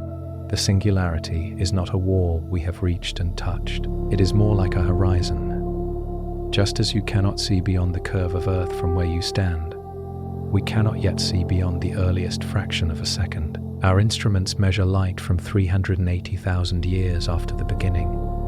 Our equations take us further back to incredibly tiny fractions of a second. But at time zero, the fog thickens. And that is not a failure. It is an invitation to develop a deeper theory, a theory that unites gravity and quantum mechanics, a theory that replaces infinities with clarity. Until then, the singularity remains a symbol, not of an ultimate end to inquiry, but of the boundary between what we understand and what we are still learning to see. When we speak about the beginning of the universe, we often imagine a sharp starting point, a first instant, a boundary in time. But what if the universe did not begin with a hard edge at all? One of the most intriguing ideas about this came from physicist Stephen Hawking, working with James Hartle. Their proposal is sometimes called the no-boundary idea. To understand it, let's begin with something simple. Imagine standing on Earth and walking north. You travel through cities, forests, and mountains. Eventually, you reach the North Pole. Now ask yourself, what is north of the North Pole? The question feels strange. There is no north beyond it. The North Pole is not a wall or a cliff. It is simply the point where the concept of north stops making sense. You can walk around it. You can walk south from it. But you cannot go farther north. Hawking suggested that the beginning of the universe might be similar. Instead of time starting at a sharp edge, a singular moment where everything suddenly appears, time itself might curve smoothly, like the surface of the Earth. In his proposal, if we go far enough back toward the beginning, time gradually behaves more like a spatial dimension. This is difficult to picture, but we can try gently. Think of the Earth again. From a distance, it is a sphere. It has no edges, no borders in the fabric itself. You can travel in any direction and never fall off. Now imagine that time, at very early moments, curves in a similar way. Instead of extending backward forever or hitting a sudden beginning, time might round off smoothly. In mathematical terms, Hawking suggested that near the beginning, time could behave like a spatial dimension. Removing the singularity, the universe would not begin from an infinitely dense point. Instead, the geometry of space and time would be smooth and finite, without a boundary. If the universe were a sphere in 4 dimensions, the beginning would be like the south pole of that sphere, not a sharp starting line, not a crack, just a smooth point where one direction gradually turns into another.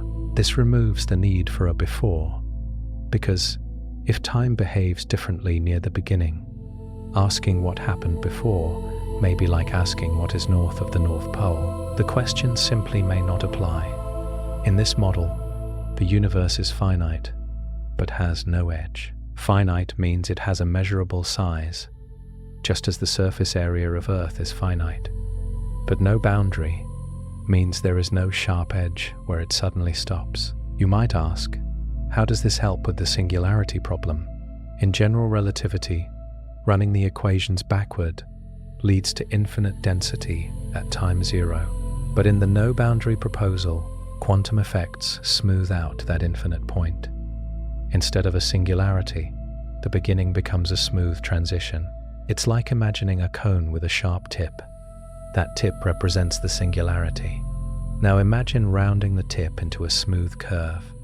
The sharp point disappears, replaced by a gentle surface. The math behind this idea is complex, involving something called imaginary time. But the core intuition is simple. The universe might not have started with a bang in the usual sense.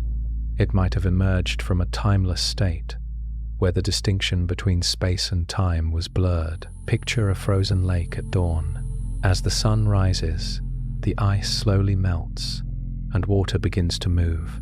There is no sharp line where ice suddenly becomes water. There is a gradual transition. In Hawking's idea, the early universe transitions from a timeless quantum state into the expanding universe we observe. This does not mean the universe had no beginning.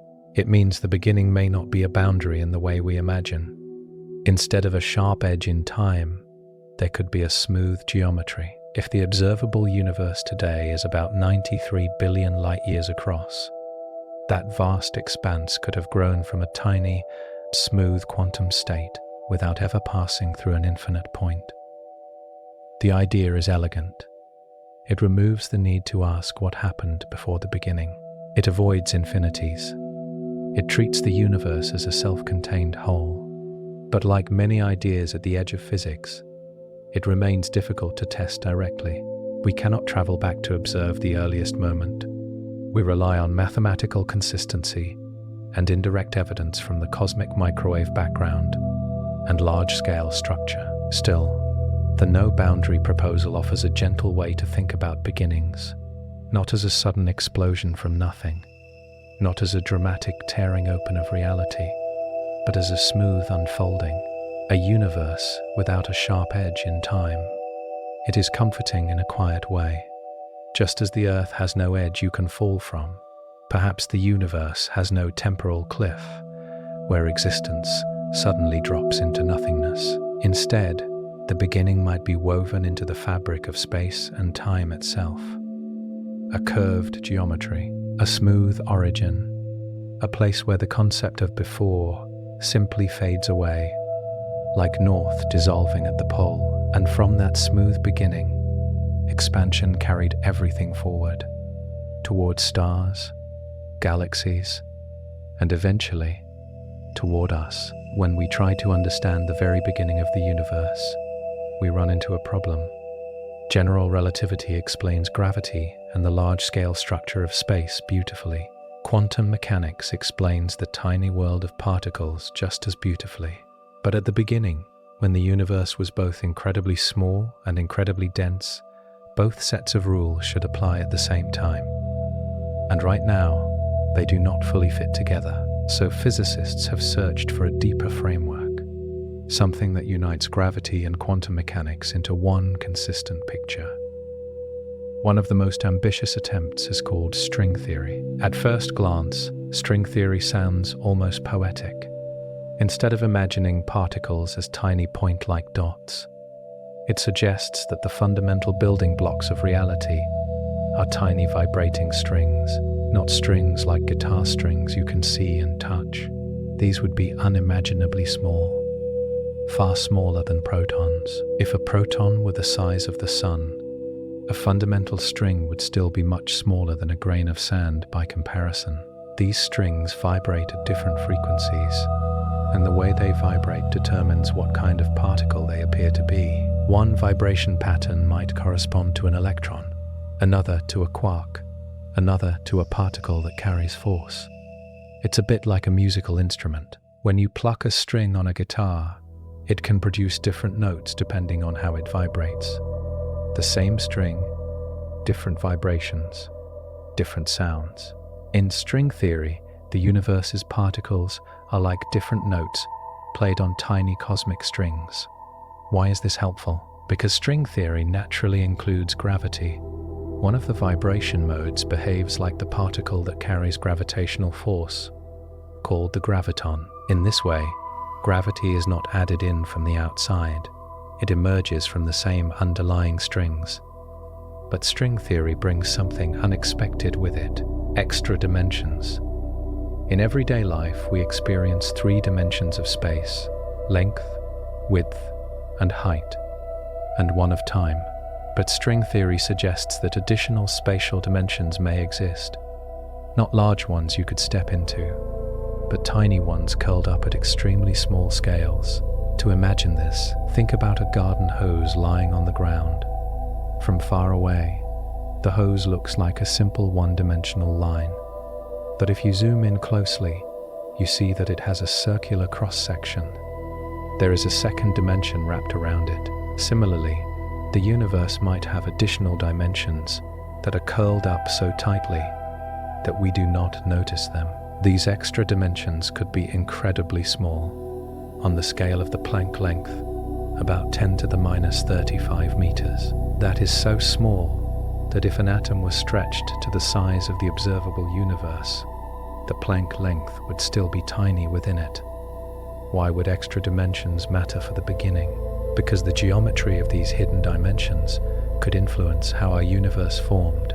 In some models, what we call the Big Bang may have been the result of higher dimensional objects interacting.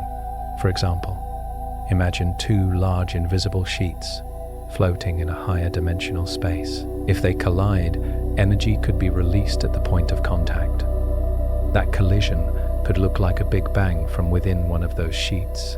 This idea appears in certain versions of string theory, sometimes called brain cosmology. In that picture, our universe might be a 3-dimensional surface, called a brain, embedded in a higher dimensional space. If another brain collided with ours, the energy from that collision could have triggered expansion.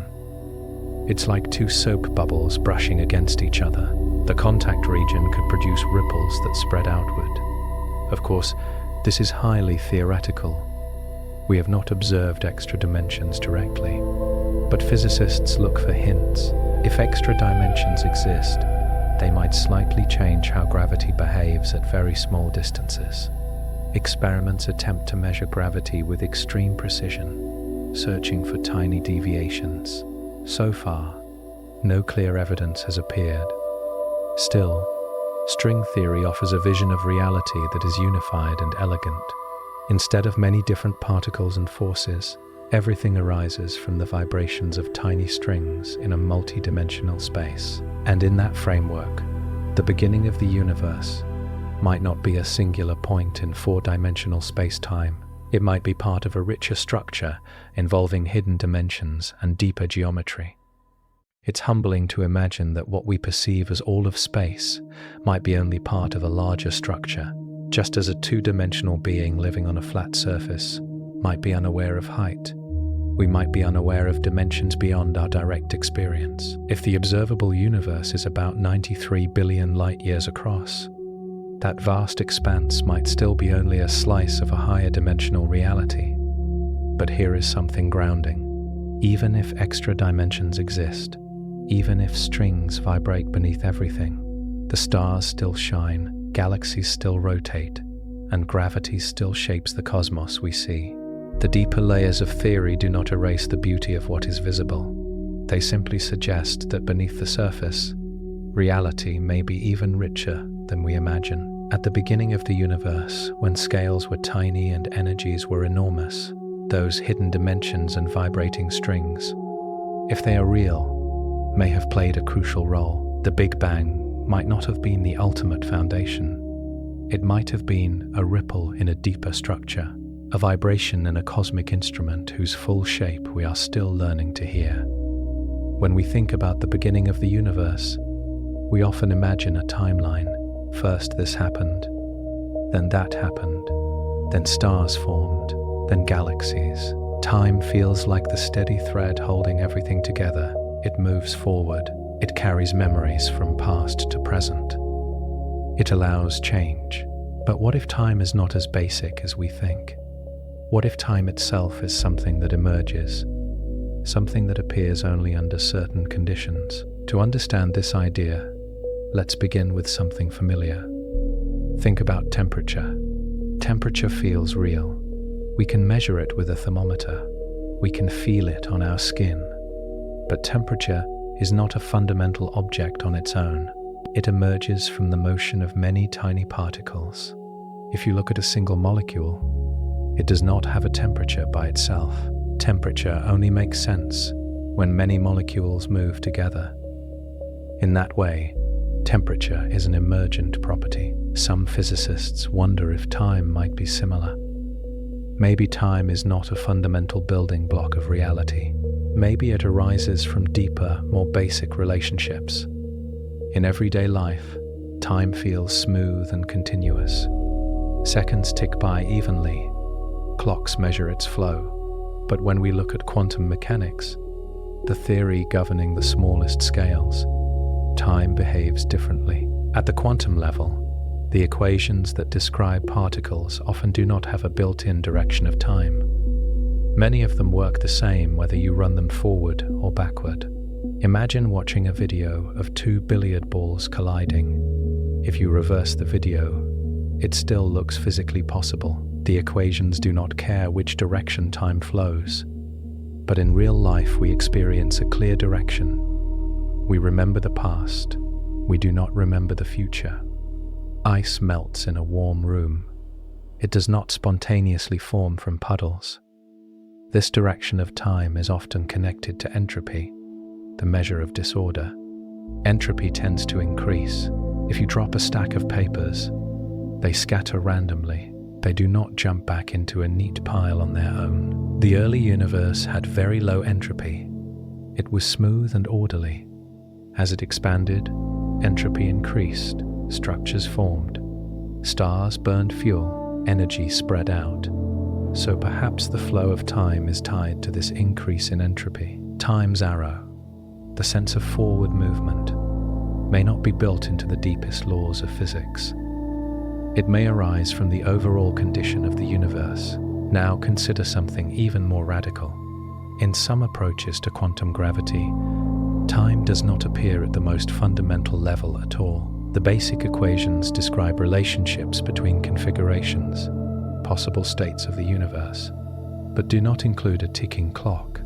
Time may emerge only when many parts interact in certain ways. Imagine looking at a still photograph. On its own, it contains no motion, but if you flip through many photographs in sequence, motion appears. Perhaps reality at its deepest level is more like a collection of frames, and time emerges from how those frames relate. Or think about a melody. A single musical note does not create a song, but when notes are arranged in a sequence, with relationships between them, music emerges. Time might be like the rhythm that emerges from deeper patterns. If that is true, then asking what happened before the Big Bang may be like asking what came before the first note in a song. If time emerges from the unfolding of the universe, there may not be a meaningful before in the usual sense. In some quantum gravity models, Space and time both emerge from more basic structures, networks of relationships between fundamental units. These units might not exist in space or time in the way we understand them. Instead, space and time could arise as large-scale effects, much like temperature arises from molecular motion. It's a challenging idea. We are creatures who live inside time. Every thought flows from a previous thought. Every action follows another. Trying to imagine reality without time feels like trying to imagine a story without sequence. But physics sometimes invites us to step outside intuition. If the observable universe is 13.8 billion years old, that age refers to time as we experience it now, measured by clocks and the motion of atoms. But at the earliest moments, before space and time fully settled into their familiar forms, the concept of years may not apply. At scales near the Planck time, about 10 to the minus 43 seconds, our usual notion of time may dissolve. That time scale is so small that if 1 second was stretched to the age of the universe, the Planck time would still be almost invisible. Below that scale, we do not know whether time flows smoothly or behaves in a different way entirely. If time is emergent, then the beginning of the universe might not be a point in pre-existing time. It might be the moment when time itself came into being as a meaningful concept, like temperature emerging when many particles interact, or like rhythm emerging when notes are arranged in sequence. This does not make time less real for us. Clocks still tick, days still pass, stars still age. But it suggests that beneath the surface, reality may not be built from time as a fundamental ingredient. Instead, time may be a large-scale feature of a deeper, timeless structure. And if that is true, the question of the beginning shifts again. Not what happened before time, but how did time itself emerge?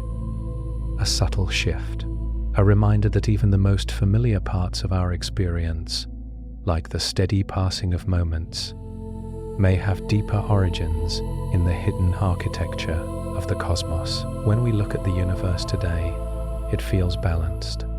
Stars shine steadily for billions of years. Atoms hold together. Galaxies form beautiful spirals. Planets orbit in stable paths. And in at least one quiet corner of one galaxy, life emerged. But when physicists examine the numbers behind reality, the strengths of forces, the masses of particles, the rate of expansion, they notice something striking. Many of these values sit within very narrow ranges. If they were even slightly different, the universe might look completely different. Let's take gravity as an example. Gravity is surprisingly weak compared to other forces. If you hold a small magnet and pick up a paperclip, the magnetic force easily overcomes the gravity of the entire Earth pulling on that paperclip. That tells you how weak gravity is at small scales. Now imagine if gravity were just a little stronger. Stars would burn through their fuel much faster. Instead of shining steadily for billions of years, some might collapse or explode quickly. If gravity were much weaker, gas might not gather tightly enough to ignite fusion. Stars might never form at all. There is a delicate balance. Or consider the strength of the electromagnetic force, which governs how electrons bind to atomic nuclei. If it were slightly stronger, electrons might cling too tightly. Chemical reactions could become sluggish or impossible. If it were slightly weaker, atoms might not hold together in stable ways. Life depends on chemistry. Chemistry depends on stable atoms. Stable atoms depend on these precise values. Another example is the expansion rate of the universe. Right after the Big Bang, the expansion had to be balanced against gravity with extraordinary precision. If expansion had been just a little faster, matter might have spread out too quickly for galaxies to form. If it had been slightly slower, gravity might have caused the universe to collapse back on itself early on. Some estimates suggest that this balance had to be accurate to a degree that feels almost unbelievable. To picture it gently, imagine balancing a pencil perfectly upright on its tip. The slightest push would make it fall. Now imagine balancing it so precisely that it remains upright for billions of years. The early expansion of the universe appears to have been tuned with similar precision. So this raises a question: why? Why do these constants fall within ranges that allow complexity, stars, planets, and life? There are several possible ways to think about this. One possibility is necessity. Maybe these values are not truly free to vary. Perhaps deeper laws of physics require them to be what they are. Just as the angles of a triangle must add up to 180 degrees on a flat surface, perhaps the constants of nature are fixed by a deeper geometry we have not yet discovered. Another possibility is chance. If there are many universes, each with slightly different constants, then we naturally find ourselves in one that allows observers to exist. It's similar to rolling many dice across countless universes. Most rolls might produce combinations that lead to simple, empty universes, but occasionally, a combination appears that allows stars and life. We observe this universe because we are here to observe it. This reasoning is sometimes called the anthropic principle. It does not explain why the multiverse would exist, but it explains why we find ourselves in a universe compatible with our existence. There is also a more philosophical reaction. Some see fine-tuning as pointing toward deeper meaning or design. Others remain cautious, noting that history has shown many fine-tuning problems, later resolved by better understanding. For example, once people wondered why Earth sits at just the right distance from the Sun for liquid water. Later, we realized that there are billions of planets. Naturally, some will fall within habitable zones. In the same way, perhaps the universe's constants will one day be understood as necessary consequences of a deeper theory. For now, fine-tuning remains an open question. But here is something calming. The fact that these numbers fall within life-permitting ranges does not mean they were chosen for us specifically. It means that under these conditions, complexity is possible. Hydrogen can form stable atoms. Stars can burn slowly. Heavy elements can be forged. Planets can cool. Chemistry can unfold. From a universe that began in a hot, dense state 13.8 billion years ago, expanding to a size about 93 billion light-years across, conditions emerged that allowed tiny conscious beings to ask questions about their origin. Whether by necessity, chance, or deeper laws, the balance is remarkable. It is like walking into a vast desert and finding a single oasis where life thrives. We do not yet know why the oasis exists, but we can observe that it does. Fine-tuning does not provide final answers. It invites deeper curiosity.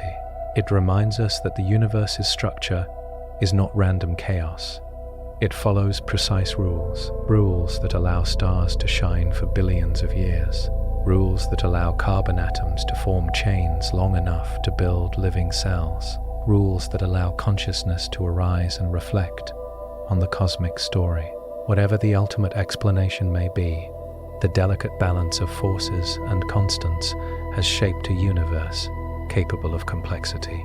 And in that balance, we find ourselves small, aware, and quietly wondering how it all began. As we travel deeper into the story of the universe's beginning, a gentle question begins to form. Will we ever truly know how it all started? Science has taken us remarkably far. We have traced the expansion of galaxies. We have mapped the faint glow of the cosmic microwave background. We have measured the age of the universe, about 13.8 billion years. We have estimated its size, around 93 billion light-years across in observable diameter. Those numbers alone would have sounded impossible just a century ago. And yet, there are limits. One of the most important limits is the cosmic horizon. Because the universe has a finite age and light travels at a finite speed, about 300,000 kilometers per second, we can only see as far as light has had time to travel since the beginning. If you are standing on a vast plain in heavy fog, You can only see as far as the fog allows. Beyond that, the landscape may continue, but your eyes cannot reach it. In the same way, we can only observe the portion of the universe whose light has had time to reach us. That region is called the observable universe. Beyond it, there may be more galaxies, more space, perhaps infinitely more, but we cannot see it directly because its light has not had time to arrive. And as dark energy accelerates expansion, some distant regions are moving away from us so quickly that their light will never reach us, no matter how long we wait. It is as if parts of the cosmos are slipping beyond a horizon. So even if the universe extends far beyond what we see, our view is limited by time and expansion. There is another limit. The cosmic microwave background acts like a curtain. We can see light from 380,000 years after the beginning, when the universe became transparent. But before that, the universe was opaque, a hot plasma where light could not travel freely. It's like trying to see into the center of a thick cloud. You can observe the surface, but not what lies inside. To go further back, scientists rely on indirect clues, patterns in radiation, theoretical models, particle physics experiments, but direct observation becomes impossible beyond that early barrier of opacity. Then there is the Planck scale, the realm where our current laws break down at about 10 to the minus 43 seconds after the beginning. Time becomes so small that our existing theories can no longer describe it reliably. That timescale is so brief that if 1 second were stretched to the age of the universe, the Planck time would still be almost invisible in comparison. Below that scale, we do not yet know how space and time behave. So the question remains, are these limits permanent, or will future discoveries push them back? History suggests caution. In the past, people believed the Milky Way was the entire universe. Then we discovered other galaxies. Later, we thought the universe was static. Then we discovered expansion. Again and again, our horizon expanded. Perhaps a future theory of quantum gravity will remove the singularity and describe the earliest moment clearly. Perhaps new kinds of observations, gravitational waves from the early universe, for example, will provide clues from before the cosmic microwave background. But there may always be boundaries. If certain regions of the cosmos are forever beyond causal contact, meaning their light can never reach us, then we may never observe them directly. That does not make them unreal. It simply means that knowledge has limits, built into the structure of space and time. This realization can feel unsettling at first. We like complete answers. We like closed stories. But science is not a finished book. It is more like a journey across an endless landscape. At each hilltop, we see farther. But new horizons appear beyond. Even if we never fully know what happened at time zero, the process of seeking has value.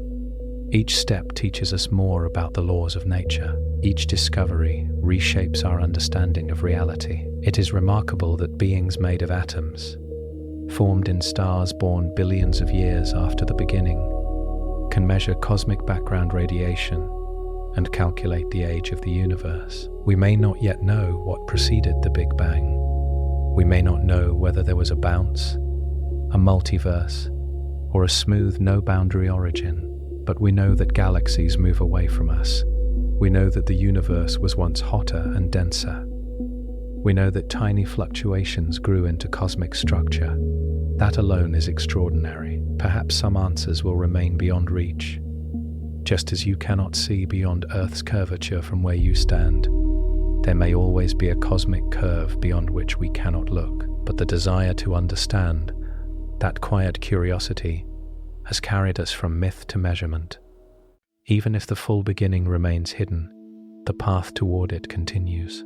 And in that steady pursuit, the universe becomes not just a place we inhabit, it becomes a mystery we are part of, slowly unfolding, one discovery at a time. After traveling through billions of years, through particles and stars and galaxies, we arrive somewhere quiet, back here, back to us. It is easy to think of the beginning of the universe as something distant, something that happened long ago in a place far away, unrelated to daily life. But that is not quite true. The beginning is not separate from us. It flows into us. Let's trace the path gently. About 13.8 billion years ago, the universe was in a hot, dense state. It expanded, it cooled, hydrogen and helium formed. Hundreds of millions of years later, the first stars ignited. Inside those stars, nuclear fusion began creating heavier elements: carbon, oxygen, nitrogen, iron. When massive stars died in supernova explosions, they scattered those elements into space. New stars formed from enriched gas. Around some of those stars, planets gathered from disks of dust and rock. Our sun formed about 4.6 billion years ago from such a cloud. If the age of the universe were compressed into a single calendar year, the sun would appear in early September. The Earth formed soon after. For hundreds of millions of years, it was hot and chaotic, but eventually it cooled. Oceans formed. Life began, simple at first, single cells. Then, over billions of years, complexity grew. If that cosmic calendar year continued, dinosaurs would appear on December 25th. Humans would emerge just before midnight on December 31st. All of recorded human history, every civilization, every invention, every story would fit within the final seconds before the clock strikes midnight. We are very late arrivals, and yet everything that happened before was necessary for us to be here. The hydrogen in the water you drink was formed in the first minutes of the universe. The carbon in your cells was forged inside stars that died long before the sun existed. The iron in your blood was created in the heart of massive stars and scattered across space by supernova explosions. If you hold out your hand and look at it, you are looking at material that has traveled through cosmic time, atoms that have been part of ancient stars. It's remarkable. The universe is not just around us, it is within us. When you breathe, you inhale oxygen that was once inside a star. When your heart beats, iron atoms, born in stellar cores, help carry oxygen through your body. We are, in a very literal sense, made of stardust. But there is something even more profound. The universe evolved from simple beginnings to increasing complexity, from quarks to atoms, from atoms to stars, from stars to planets, from planets to life, from life to awareness. And now, awareness looks back at the universe and asks how it began. It is as if the cosmos has become conscious of itself. Not everywhere, not in every galaxy, but here, in this small corner of the Milky Way, on a planet orbiting a modest star, the universe has formed beings capable of reflection. We often feel small when thinking about cosmic scale. The observable universe spans about 93 billion light years. Light travels nearly 300,000 kilometers in 1 second. Even at that speed, crossing the observable universe would take tens of billions of years.